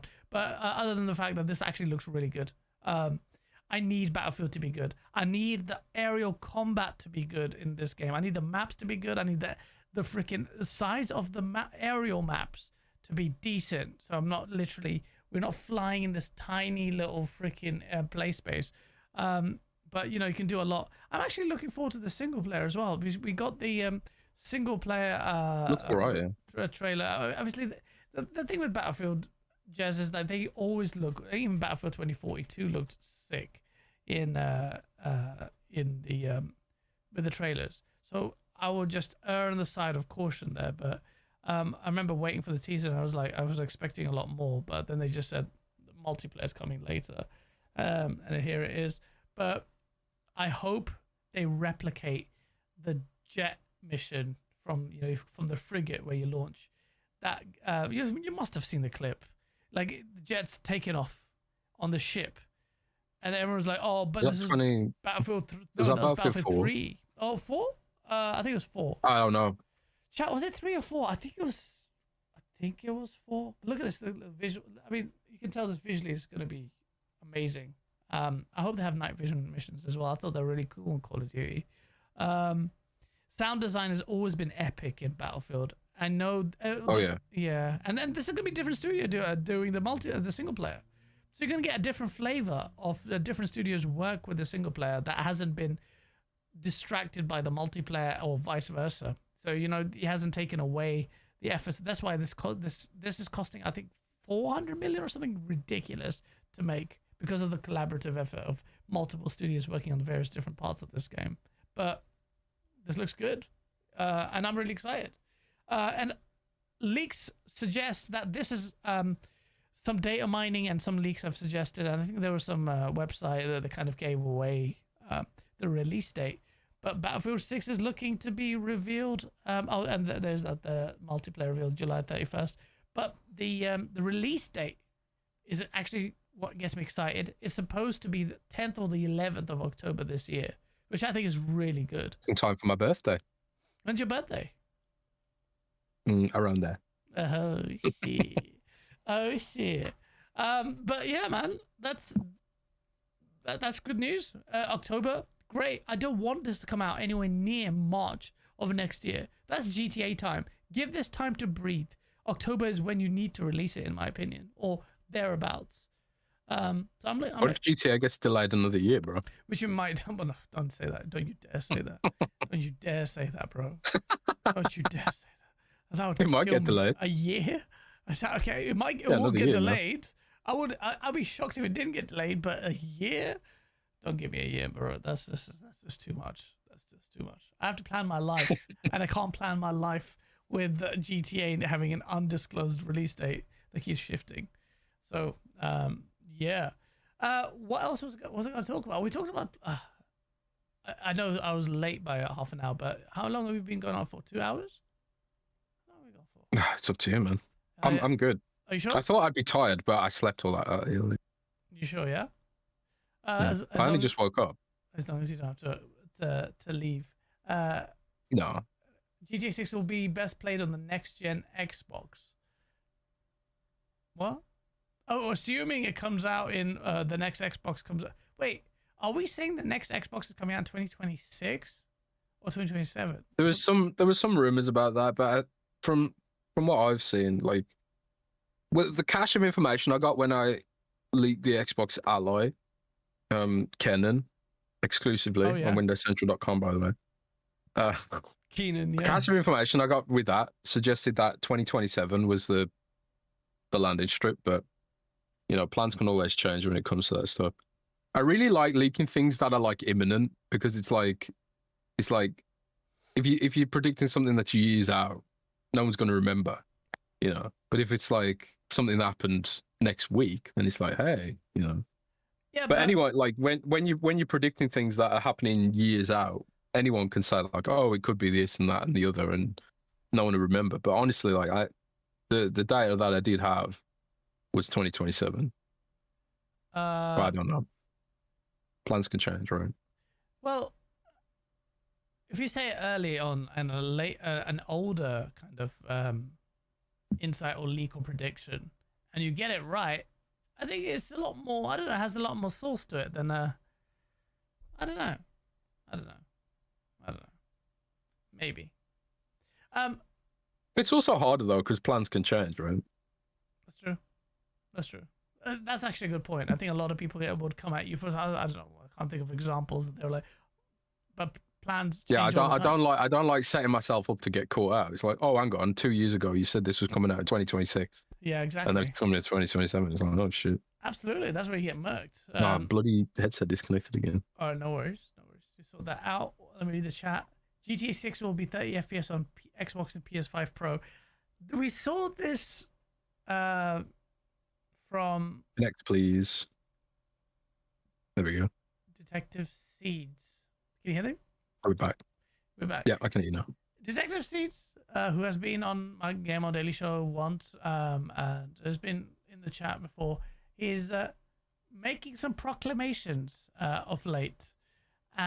Is a nice way of putting it. He may be right. I'm not doubting. I'm not saying that he's false here or anything, but he has been saying things like he's been hearing from his sources that, first of all, GTA 6 is going to have marketing rights with PlayStation, which would shock me if it didn't have marketing rights with PlayStation. I don't think that's a bold prediction. But he also says that GTA 6 will get cancelled. Lazarus, no. GTA 6 will have... Can you imagine? Please don't. I can't imagine. I think that would kill Take-Two if they cancelled it. I think it would kill the gaming industry if it cancelled it, bro. Well, but yeah, definitely Take-Two. They sunk $2 billion and that's it, done. Well, they've got NBA, haven't they? They've got NBA. Yeah, but that's just a slow crawl to relevance after all. I don't know what's going to happen. There's no way. There's no way, man. This thing costs more than the Burj Khalifa. You telling me that's going to get cancelled? That's like saying Burj Khalifa's done and then you just cancel it mid or at the end of construction. No chance. No chance of that happening.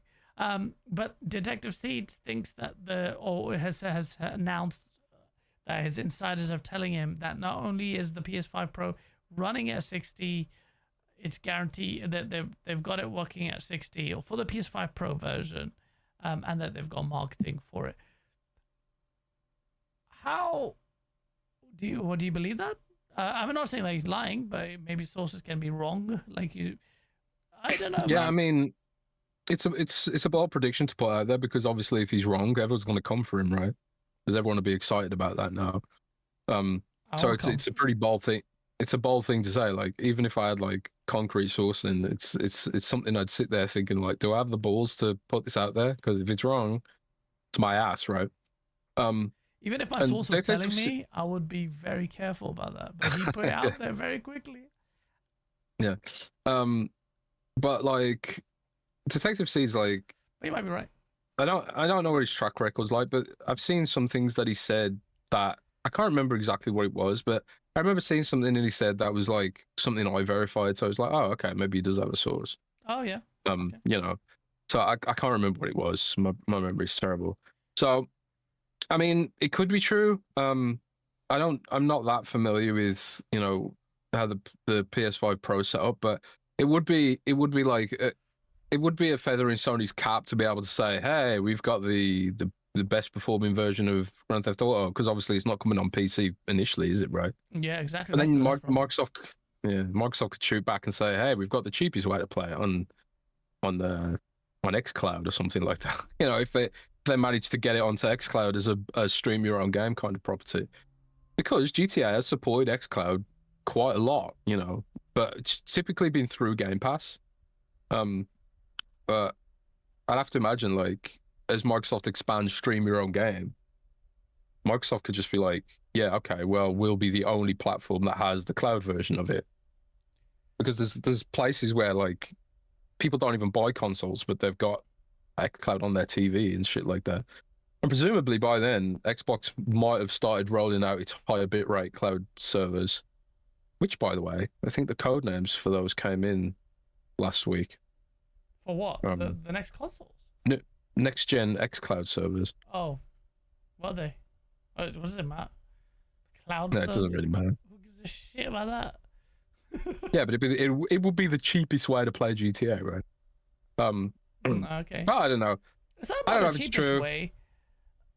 I think it's more. You just tweeted 20 minutes ago. You multitask piece of shit. Xbox was right about its gaming strategy. I didn't believe in the strat.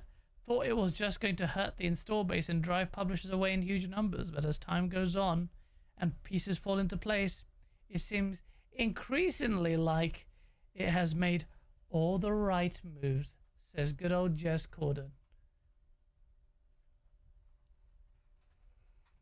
Right. That's it, man. I find it hard to disagree. Execution's still key, man. Execution's still key. Absolutely. Execution. The PC app's still not great. Yeah. You know, like how good will the Xbox Ally be? Because, you know, rumors are it's going to be at least $900, something like that. Will the software be good? All that kind of stuff. Will the next gen Xbox be good? Will the next gen Xbox not just drive people away to Steam and then publishers leave Xbox platform because of that as well? There's still loads of unanswered questions and reasons to be skeptical, man. But I think the overarching process, their thought processes are completely right. But I do think, like, just coming back to GTA 6, like GTA 6 is going to be an event in gaming history, man. It's like it's one of those kind of games like you don't even need to market. It's going to go viral as hell, especially with, you know, it'll be the nostalgic people. Biggest entertainment release in history. Yeah. Like, what's going to come close? Nostalgic people our age, youngsters who, you know, grew up playing GTA Online. I've never even played GTA Online, but GTA Online is huge, man. It's absolutely huge in its own right. Yeah, GTA Online's fun. Yeah, so for a lot, the last GTA came out like, was it over a decade ago now? Yeah, something like that. More than that, yeah. Jesus, doesn't feel like it, but yeah, it's been over a decade. So there'll be a lot of people who just like haven't been around for a GTA launch. You remember being a kid and going to buy GTA and trying to like figure out how to make them sell you an 18 rated game? Bro, I remember that. I remember that. I remember my brother got ID'd even though he was 18 for GTA. It was just really, really funny. Oh shit. But I just have my parents. but yeah, man. It's, yeah. Thanks, mom and dad. Yeah. No, why? Like, So did my parents as my well. parents are like, why is it 18, bastard? Like, just get it in front of your father. But yeah, that's how it worked, and it was a great game. The top-down ones, they were brilliant. But GTA 6 is going to be. This is why I'm not pouring cold water on Detective Seeds thing, because there's no guarantees with this. This is going to be the single-handedly biggest entertainment product, not of just 2026. It will make the biggest splash probably in history. What movie? What is going to come close to it? This thing has already had a budget that I don't think. What's come close? James Cameron's freaking Avatar didn't come close to $2 billion. I think it was $1 billion for the Avatar. I don't know how that cost that much, but what's come close? Nothing.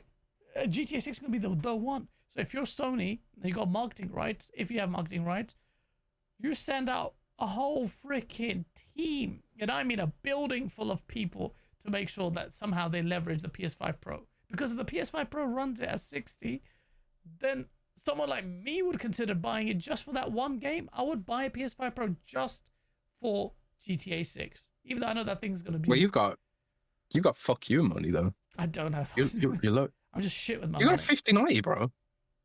You got like two 5090s. One as a doorstop and one in your computer, like RAM. I don't have 259s, but I've got 159. But FU money. Have you not seen the movie The Gambler? What? He goes, what FU money is? Oh, I want to play it right now, but I think I'll just get copyright striked. It's really it's a really poignant scene from the guy who plays the guy from Big Lebowski. I forget his name. Silent Cypher, thank you so much for the $5 super chat. Goes, do I believe that GTA 6 is running 60 FPS on Pro? Sure, but not at native 4K without tweaks to the performance of the visuals. Native 4K and 60 is asking too much, because GTA. Well, it doesn't. Doesn't the PS5 Pro have some kind of like frame generation, resolution generation, AI bullshit going on, like super resolution stuff? Because Chang runs at high frame rate on PS5 Pro, right? I think, which is like it's a recent. Yeah, I think it does. I think it's a recent example of a dev using the PS5 Pro, you know, super resolution or whatever it is to get higher frame rates. Not resolution for frame rates. I'm getting tired now. Yeah, but you know what I mean. It uses that, you know, that AMD stuff. Pisser, yeah. Pisser tech, which they're just completely scrapping away and redoing all the new tech. I don't know. They could use it. But have you tried Wu Chang yet? I haven't tried Wu Chang. I saw. I have to do this. I saw it wasn't Gooner friendly, or it was too Gooner friendly. Did you see the shit Xbox era went through? Jesse, poor man. Jesse. Well, not poor Jesse. He just puts his foot in it all the time. Yeah, he does put his foot in it, man. All he the does time. put his foot in it. And then he pretends he's like, But, it's like, bro, you did the same thing with Redfall 8.5. I'm not gonna sit there. You gave Armored Core some shit score. Then you just like, you deducted, looked like a negative. It's like, what was it? Gooner approved? That's it. Gooner approved. Like, Jesse, what are you? It worked because you got a lot more traffic than you ever would. But think about the long-term implications of Xbox eras and its reviews. They already have so many examples this generation of reviews. Nah. Jesse's a good dude, man. He's just speaking his truth, bro. He can say that. But he just gets murked. And then what did he do? Xbox era started blocking everyone that was rinsing him on their Twitter. I was like, come on, bruv. That just come on. Blocking everyone, that's a Jez special. That's what I do. Who am I talking to? You're the guy. I haven't scored Wu Chang yet because I just haven't had the patience to get through it yet. Yeah. But like I'm the kind of guy who'd give it more points for the Gooner skins. Especially now the government's blocked all the websites. Wu Chang's all I got left. Bro, I watched Blaze had a review. I'm gonna try and bring up on here. Blaze 4K. He did a review of the game, and right off the bat, the review chat. Look at it. Look how it starts. That's the first screen. That's the first thing I see in this video. In the first second, is that I was like, oh, this is one of those games. And look at the second shot. What the hell? Blaze. What the hell, man? I like the Like the game has I like the sun bouncing off that left cheek. That's nice. yeah, the jiggle physics are something else in this game. Like not just like it's got thigh jiggle physics, man. That's like the Oh, attention. There's the attention to detail in this game. Uh, but it's got like a layered armor system. So like you equip armor for the stats, and then you can like customize the armor on top, the skin, right? yeah. So you can't just run around naked, but still have the stats as if you're wearing heavy armor, right? Genius. So Genius yeah, game. genius. But the game is so hard, man. It's the hardest game I've ever played. Really? Genuinely, yeah. I haven't played Sekiro. To full disclaimer, I never got around to it. But it makes Elden Ring and Dark Souls look like Peppa the Pig, man. No way. Serious? Yeah. Yeah, like seriously, like it is so hard. It is brutal. And it has like a Dark Souls-ish kind of map, like the original Dark Souls, where it's like highly connected and stuff like that. Yeah. The map is probably the best thing about it. The map's amazing. So many different biomes. It's huge, man. The map, it's a huge game. Like you're easily looking at like more than maybe 100 hours to get through it. But Shit, man. but it has these bottlenecks. It has these boss bottlenecks where it's like you explore this whole area and like do all these side objectives and these side areas and stuff. But like to get to the next part of the map, to start unlocking those extra shortcuts, there'll be like a pillar boss there that you really need to like sit there, lock in, and really learn. And it's just like, yeah, it's hard. Like having, for me, the patience level is like, ugh. I suppose it's a bit like learning the bosses in Elden Ring without using summons or mimic tier and stuff like that. Oh, right. Okay. That's But good. like, yeah, it's great when you work it out. It's people compare it to like Sekiro and stuff like that. All right. But you don't have to. But it's also not like Sekiro at the same time. Yeah, because Sekiro is very different. It's like it's more like parry based. This looks really good. You can play this without parrying, but there are bosses where it's like you kind of want a weapon that has parry on it for this boss because it's the boss is using a sword as well or something, right? Okay. And you can have two weapons equipped at any one time. Like this one boss I'm sort of stuck on at the minute. I've died on her about maybe 30 times. It's about 100 hours in towards the end of the game. At the start of the fight, she's got a sword. So it's like, okay, parry, parry, parry. Second phase, huge eldritch abomination monster, now hitting you with blunt damage instead of slash damage. So it's like, okay, now I can switch to a different weapon to take on this version of the boss or this phase. But yeah, it's fantastic. I keep coming back to it, and I'm not a pro Souls player, and I'm very impatient, but I still keep coming back to it because it's really good, man. Genuinely, it's on Game Pass too. Yeah, I mean, the atmosphere is amazing. Oh, yeah, I forgot about that. The atmosphere is amazing. Is it? That's really wicked. The atmosphere in these kind of games is everything for me. I have so many. Oh, my battery's dying. I have so many of these games that I need to play. I need to complete Black Myth Wukong as well. But that's why I can't commit to this. But it looks amazing. It's amazing that's on Game Pass, man. Game Pass killing it. This game has. Game Pass has had a great year, man. Yeah. A great year. Apparently, this game starts on UE5 though. Did you hear about that? Yeah, so that's like it's got overwhelmingly negative on Steam because of the performance issues and stuff. They just pushed an update, which I think crushes the resolution, the native resolution, and then upscales to try and win some frame rate back. The performance on Xbox Series X is fine though. I mean, it does have like there are some areas where it has like issues, but yeah, it's console performance definitely seems to have been the focus for them. But it's UE5, man, has like such a bad reputation now because of this shit. Everyone's like, oh, not another UE5 game. Because of stuff. And yeah. I think my graphics drivers got updated with Chang features this morning. Oh, really? Okay. Yeah, it's PC gaming, isn't it? Yeah. It's like you get all these benefits of PC gaming, like, oh, I've got 5090 now, and I've got openness, I can do anything in mods and all this stuff. And then it's like, oh, this game is badly optimized, brings my computer to its knees, even though it shouldn't. Yeah, exactly. That's one of the negatives. I've lost your audio again. Ooh. Bloody hell. Well, no, that's me. Chat, you will hear it, but he can't because I've got it wrong. Here, 1 second, chat. you'll see some shit. Where's the voice and settings option? Voice and video input device. What? Why has it moved it to Camlink 4K? What? No, bruv. Oh, it's you, I think. Are you muted? No, it's me. Sorry. Oh, okay. It just. I thought Discord took the my piss. my Bluetooth signal on my laptop keeps cutting out. It's really annoying. Yeah. So I thought it was me. Gaz loves UE5. That's true. I do love UE5. This is the negative of it though. Which is the stutters and sometimes not well optimized. But think about the level of fidelity you've seen. Look at I can see the flames there. Shout out to Blaze 4K by the way. But it's helping developers realize the quality of game worlds to this level of fidelity on this engine without having to worry about trying to attain that kind of stuff. It's making it a lot more accessible. But at the same time, there are negatives of that that I've talked about quite a bit. But yeah, do check out Blaze 4K's review of Wu Chang, because that guy plays Souls games a lot, all of them, and he knows them really well.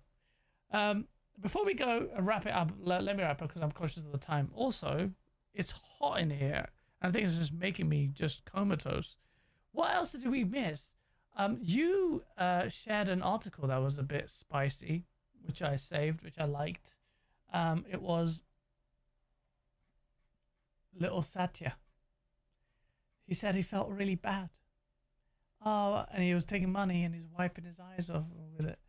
Oh, you know what? It's really sad to see. And Microsoft is thriving. It's thriving. But we lost about 9,000 people we just got rid of. It's hard for him. What do you think about that? I think it's a lot of bollocks. I think it was very tone deaf. I mean, I don't think Satya, like I said this on Xbox too, I don't think Satya's a monster. I'm sure he does feel bad about it, but it's also like, you could have not done it. You know, it was your choice to have done it. It's like the share. It's sort of almost like a tacit admissal that the shareholders are running the company now. Like back in the Bulma era, Microsoft share price, I think you could get a share for like $25. I think now it's something like $500, $450, something like that. Jeez. So like Satya's like worked really hard to drive up the share price, and he's kind of incentivized to do that because a huge part of his pay packet is shares. But I think like his salary is something like, I don't know, $1 million or something, and then like the rest of the 70 million is all in shares and stock. So like he wants to drive up the share price, right? And all the board of directors probably want to drive up the share price, and everyone else wants to drive up the share price. So they've engineered the business in such a way that it inflates the share price. But he's not a monster. But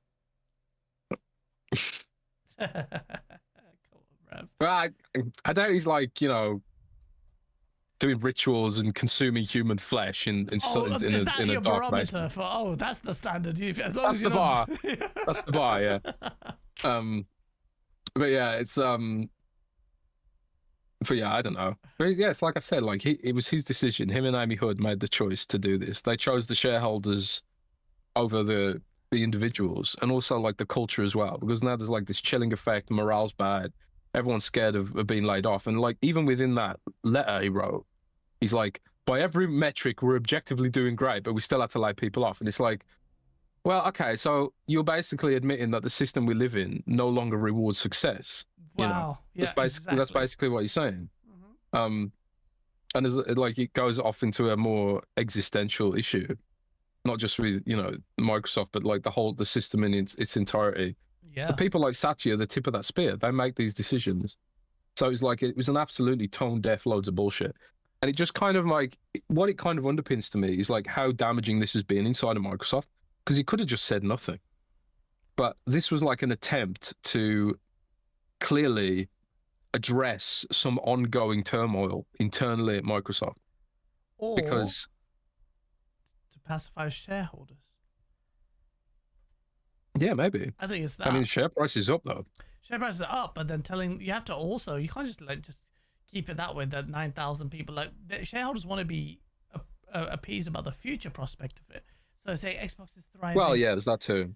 So he did talk, but that's the thing. He did talk a lot about. Well, yeah, I suppose there is that shareholder thing as well underneath. It's because like a lot of the article was him talking about we've got to make these decisions for the future. You know, basically like AI, all that kind of stuff. Bollocks. I read. I don't know if this is true or not, but I read somewhere that like Meta is offering OpenAI researchers like $1 billion worth in stock as bonuses to come over from OpenAI. That's how, like, if you're an AI researcher right now, companies are paying out hundreds of millions to acquire your skills and talent, you know, because there is this, like, you know, not to get too futuristic about it, but there's this race going on right now in tech. There's this race going on because whichever tech company creates the model that can self-improve, they win AI. Because, you know, if the model can self-improve, then you don't need humans anymore. And the model becomes it exponentially self-improves and beats everyone else. Is that that's what the race is for the AI race? That's the race, yeah. Who can make the first AI? Self-improving AI? That's the race. SkyNet of It's SkyNet bullshit, yeah. That's crazy. What, self-improving AI? Are we actually that stupid that we're racing towards that? I mean, come on, man. That's ridiculous. But guys, think of the quarterly returns for the shareholders. What there won't be any shareholders left when there's a freaking iron cannon from space shooting every organic flesh. But that quarter, they will make lots of money. That's very important. You forgetting about the quarterly returns, guys. Oh my god, that's ridiculous. I feel like you've even got China's premier. That they literally released a statement. I think it was literally yesterday, where they were saying like we need global cooperation on regulating AI. Otherwise, we will destroy the entire planet. Meanwhile, like in America, the Trump administration is saying like we need less regulation. We need to go full speed ahead. You know, all this kind of stuff, and it's just like, bro, there's been so many movies about this. There's been so many movies. There's so, bro. I saw one of the top engineers of OpenAI just talk about how scary it is. Like, it's like the death knell of humanity. Like, it's like, I think he was basically alluding to that we're at the point of no return, especially considering like we are engineering our own obsolescence. We're creating entities which are evolutionarily superior to us. And what happens when, you know, it's kind of like if something like the X-Men happened, if there was like a mutation and there were humans that could have superpowers, humanity will become extinct functionarily. We are engineering entities that become functionarily smarter than us. They don't need to sleep. They don't need to eat. They will be better than us by every metric, right? You know, but maybe that's a beer baron in chat says AI doesn't exist without electricity. Yeah, but like a self-replicating AI could solve that issue somehow. Like the Matrix. Yeah. They turn us into batteries like the Matrix. But there's also infinite energies around the corner as well. So like, you know, this is getting a bit futuristic now and Joe Rogan-ish, right? But last week, Germany's was it Stellarite or Tokamak? I can't remember which type of fusion reactor it was off the top of my head. But Germany now has the world record for fusion reactor energy, which is basically like infinite energy, better than nothing. You get more energy out than what you put in. And I think they had more energy out than what they put in for like an extra 43 seconds over the previous record, which the UK held, by the way. So like if you've got like an AI system which is plugged into a fusion reactor for infinite energy, then boom, solar and electricity is no longer an issue. Also, they can self-replicate drones in factories made of robots, building robots. SkyNet happens, we all die. So, bye, everyone. At that point, if that ever happens, it's like, well, fine. No, honestly, fine. Like, it depends on. Okay, if you remove your, like me, obviously, if I take away my religious belief, and you just say, okay, it is what it is. This is the planet. Look at it very clinically, or how an atheist would look at it. And humanity has evolved. We're like bacteria. We have spread so much. We've given birth to AI. AI then takes over the planet that we are hurting at the moment. And AI can then potentially preserve the planet or not. The preservation of the planet is just a human or whatever. It's just a thing. It's a desire that we're observing, right? It doesn't have to. I mean, it's like moral right or it's the right or wrong, whatever. If we settle in and then AI takes over and destroys everything, fair enough. Fair enough. What? Like, you can cry about it, obviously, because they're destroying us, but it is what it is. That element of it, Jez, I do understand. Like, I understand. Maybe this is psychotic of me to understand it. It's the same thing in that movie, in that game, Callisto Protocol, where the story, when you find out, have you completed Callisto Protocol? I haven't completed it, no. Well, But I probably never will. I'll tell you the story. Most people didn't give a shit about it. Yeah. But at the end of it, you know, all those creatures and all the shit. I might have kind of forgotten the finer details. I have forgotten the finer details of don't accost me for the... Actually, this is what happened. But generally, it's like Dead Space. You had all these weird freaking creatures, right? I don't remember what they exposed themselves to, but they found something, an artifact or something very similar to Dead Space. That make these humans look into these grotesque things. But one of the side effects of this grotesque thing was that it made the flesh very resilient to the elements. And what this guy, you find out, kept subjecting humans to all this horrible shit. He wanted to say, look, we've hit the ceiling here, man. Humanity can't explore the stars until we have to go through this. So this horrendous transformation of ripping the flesh and molding it, piecing it back together into these horrendous things is necessary for us to go to that next level. Otherwise, we'll die out. And part of me is like, I understand that. I understand it.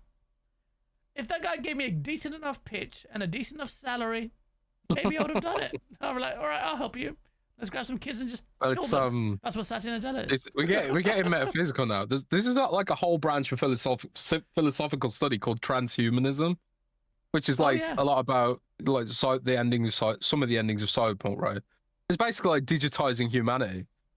I mean, this could all just be bullshit and like none of this actually happens. But like the logical conclusion is if AI keeps getting better, if robots keep getting better, and what's the logical conclusion of that? If they self-improve faster than we can self-improve, then yeah, it's sort of like it's like water rolling down a hill. You know exactly where it's going to go. It's going to end up in the sea, right? Yeah. It's the logical conclusion, and these companies are racing towards it just so the shareholders can have some quarterly return. It's short-sighted. You know? And governments are dragging their feet because a lot of them are shareholders as well. Exactly. And then it's all of us lot who get fucked in the end. Yeah. Like in Near Automata, all the rich people end up on a satellite and everyone else gets killed. Absolutely. I mean, that's the astonishing thing is we used to have these movies where there's like post-apocalyptic movies where humanity's really like doesn't give a shit. They made the really selfish decisions. And we're following the trait. Like we are in Blade Runner. We are in all of these things. Like we're the humanity government. Horrible. We need some fucking drugs for this discussion, man. We do, man. We do. We need some DMT for this discussion. That would be lit. I'd just like let you do that. Sit out for 5 minutes, 10 minutes, and talk to chat, and come back, and then you try and explain what the hell you just experienced. Drug streams would be so awesome, man. If it was legal, they're not. Imagine just like that. I mean, you can smoke weed in some places now, but like, imagine if you could just like get you and your chat getting completely blasted and just talking bullshit. It'd be the coolest thing ever. Bro, they need to do that. So you're saying YouTube doesn't allow that? Because I'm seeing David Jaffe in a few weeks. I don't think so. Oh, damn it. I don't know. I don't know what the rules are, but you don't really see people like, I wonder doing ayahuasca or something and getting fucking messed up. I saw some videos of that. I like someone taking, then they explain what they saw, and I thought I found this. Me and my friends would just sit down together and listen and watch an experience. But listen to their experiences about how incredibly profound that is. And until you've done it, you don't realize There's how crazy it is. there's places in Wales you can do it. Is it? Have you done it? I don't know. Ah, that's a yes. We're going to talk after the stream. Chat. AC2 Code, thank you so much for the $5 super. She goes, cheers, Gaz and Jez, to PlayStation, Xbox making love in bed now while we all stand here in disgust. Well, Gaz finished Elden Ring. Jez finished Persona. I don't know if I can get back to Persona after Expedition 33. I'm not going to lie. I put like 100 hours in Persona. I just had to admit to myself, I don't like the setting. I don't like playing as kids. I don't care for the writing. Yeah. I just don't like the setting, the whole school vibe. It's just not for me, man. I just had to accept that. Even as someone who like, I've got a lot of nostalgia for Final Fantasy VIII and stuff like that, and in Final Fantasy VIII, it's a similar premise, right? You're school kids trying to save the world, right? But I just couldn't get into it. A lot of people say to me, like, play Metaphor instead because it's, a little bit less contemporary. Actually, a little bit more fantastical. I was thinking the other way around. I actually liked Persona. I stopped playing it on the PS4. Persona 5. Went to the first castle and then I never get back to it. It's a long ass game, and I thought this needs to be a handheld for me to finish this. But the Metaphor Fantasia, I didn't like the setting of that. I just didn't like the main character. It was just like, I don't know, something about, I like the great game mechanics, menus, all of that. A really good game. Actually, I didn't think, I just didn't feel the affinity to the characters very early on in that game. I bought it day one, played the demo, which was long, upgraded to the full game so they can carry the save over, which is a good feature. Never really went back to it, which is my problem with multiple games at the moment. And all these games are long-ass games, man. Freaking long-ass games. Just make them short, please. Some of us have lives. We have to, and I want to play the games.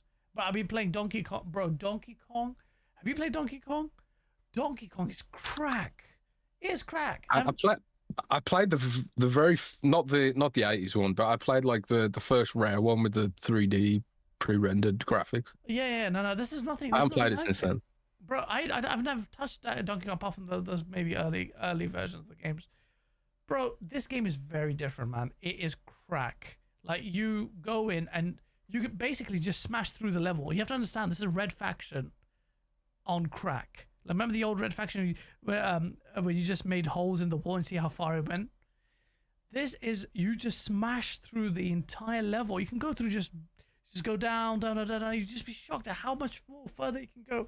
And it has this addictive loop where you just get enough of these gold coins to go activate your super mode, smash through stuff. It's dopamine release central, man. People are sleeping on it, thinking it's a Donkey Kong game. I just wanted to buy it. I'm like, what? People are comparing it to Odyssey, and I'm like, really? And so I ended up playing it. The first playable section, I didn't know what to expect. By the way, I hardly remembered any trailer for this game. Went in blind. I'm like, what is this game? Didn't even know the game was about destruction. That's what it is. The game is just about destruction. And I went to the first level and started punching stuff. I'm like, oh, okay, there's a lot of destruction. Oh, I can go down. Oh, I can go up. Oh, I can climb up and that's what it is. I'm like, how much more further down can I? Then I realized the whole game is like this. And it's beautiful. It's a great game, man. Don't sleep on it. Honestly, the last few weeks I've been so stressed at work. I've been coming home late at like 11. And I don't want to look at, I'm reading, like Rand, reading books. But I can't look at more writing after looking at contracts and shit for about 12 hours. And I feel the same way, like being a writer. Yeah. Like writing articles and stuff. It's just like, I don't want to look at text anymore. Yeah. Please, anything but text. Exactly. I was the same thing. But then I've been booting up Donkey Kong, and it's just like bashing the frustrations away, and it's so nice. And the game design is really good, and the levels are really good. The music's really good. It's just a great game. Like Nintendo, I wasn't happy with the Nintendo Switch 2 and the phoned-in innovations in that game, and I tweeted out quite early on, and most people came at me. This is before even the Switch 2 reveal. I was like, it looks like they're phoning in on their hardware innovations, which they did, and that adds more pressure on them for their software to deliver the innovations. But when they release games like Donkey Kong, it's like there it is. That's the Nintendo magic. You smashed it out of the park. Well done. Now I'm much more relaxed with Nintendo's delivery on things. This is what Xbox Series X faltered on. All the promises of hardware didn't even match those, but it didn't even have any compelling software to appease me for that lack of hardware delivery. Whereas with Nintendo, the hardware is actually pretty decent, other than the lack of innovation. It's actually a really good screen. I love the feature to play old back catalog GameCube and N64 games. They run really well, and off the bat, just so soon after release, they've got a Game of the Year contender. Well done, Nintendo. That's great. I suppose like hardware innovation gets more difficult when you have to account for backwards compatibility. People just expect that shit now. Yeah. It's like that. Like there was a period of time where like the industry was like at a breakneck speed. Like, what's our format? Like they had mini discs, then cartridges and CDs and DVDs and Blu-rays, and now that things have gone digital and people just expect backwards compatibility. Like the industry's maturing in a way, you know. Yeah. It's kind of like maxed out. It's maturing. It's a late stage industry now. Whereas like when we were growing up, it was all shiny and new. There was all like a new technological innovation. It's like the iPhone. But people joke about like how the iPhone is like basically the same shit every single year now. That's a good because point, like there's actually. just we've hit the maximum of laws of physics for some of this stuff. It's kind of sad, but you're right. I didn't actually consider It's kind of that. sad. It's late stage. I hope not. But then again, I can't conceive an idea of innovation. Otherwise, I'd create this. It's gonna be AI, isn't it? There's gonna be some AI bullshit that ends up even if like people of our age reject it. There'll be some AI bullshit that comes out that little kids love. Like I can completely foresee a scenario where Roblox creates some kind of system where you can generate a Roblox game from a prompt, no coding needed, no graphics needed. You just say, make me a full player shooter with a battle pass that has Gooner skins, you know, Absolutely. and steal the graphics from Overwatch, but don't make them too obviously that they were stolen from Overwatch. You literally just write the prompt into Roblox and it will generate the game. Yeah. That's probably where some of this shit's going, man. That's probably exactly where it's going. Did you see this week? We saw this. I don't know if you can see it on screen, but this is an AI generated bit of gameplay. Some people thought it was an indie title, and it just looks amazing. Something about it looks compelling. It looks so nice. Is that pixel art thing? Yeah, pixel art thing with the castle in the background. Yeah, and a lot of people are like, oh, that looks amazing. And like, who's the indie developer behind it? I know it's AI. It's got freaking 50 million views, and even Gene Park got exactly. It. Yeah, think about it, and it looks amazing. There was a dev who went out and like, I made the AI thing with coding and graphics, and it's like, yeah, but the AI did it in like 5 seconds, bro. Yeah, exactly. You made it, and that's the thing. But I think kids won't care. They'll grow up with that shit and they won't care. And you know what, Jez? There's this question on AI so loaded that people have this. That's why I tried to get this out of Thomas Sala. I think it's off Twitter now.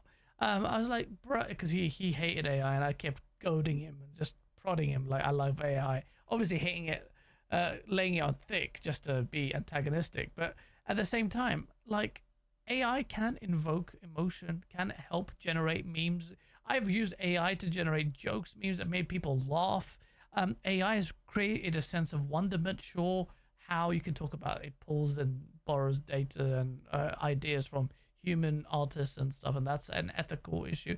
Absolutely, I'm not trying to downplay that, but I think a lot of people, you can't just turn your nose away to a technological advancement, even if it has questions. Or you sure ask those questions, sure regulate it. I'm not saying all of these things, but at the same time, people AI, they just go immediately ick. Oh, it's AI slop. But if I showed you the same thing and told you it was a human being created, you'd be like, ooh. And this is this kind of footage of this game fooled a lot of people. into there. I threw Gene Park into it, and it was like, oh right, okay, I hold my hands up. That's crazy. It's evoking a sense of emotion, and a lot of people say AI cannot do art, but it's inevitable, man. Yeah, it's absolutely inevitable. You can't. Yeah, we're at the point of no return unless we have like some sort of like solar flare that wipes out our satellites and regresses our technology and the internet, or we have nuclear war, which is more likely. It's then we're heading down this path, and I think people need to, in industry, embrace it as well. Like in the legal sector, everyone's embraced it, and it's a very powerful tool. It's not a gimmick. Like, it is amazing. It's transforming workflows. It is helping people create their visions of things, but at the same time, it's killing concept artists. They are losing their jobs. Like I use graphic design. I released my shout out to our website. Even if you do, shout out to my buddy Jake. I hire a graphic designer to do a lot of my graphics for the branding when I did all the things that you see here. And a shout out to Jake Bryant. He's such a sick boss, and he developed this website. And he's obviously, artists are at the top of this. Like they hate the AI question. Artists are getting it even more than bloggers, I think. Yeah, absolutely. So he's at the forefront of it. He informs me of the other side of it. But at the same time, we're like, we have to embrace these tools and start using them. But then again, chat, check out my new website, septicsource.com. Name me one content creator in the space that has the quality of this website. Why did I build a website? Why not? I wanted to represent the source. But Jake, shout out to Jake Bryan. He built this and is just the landing carousel took ages. And he's such a good artist. So do check out septicsource.com. It's more like a brand deck for investors, but I want to show you the merch side because you can sign up here. And when you do sign up to the merch, I want to do something special in the merch today. I'm not going to sign up to Teespring or these other companies. I'm going to get built bespoke custom clothing, custom designs, like really going with the artists on this, with my buddy Jake most likely. So yeah, man, release the website. A lot of you might be like, well, what's the point of the website? It's kind of like advertising as a deck, but I love it. I'm so proud of this website. Shout out to Jake.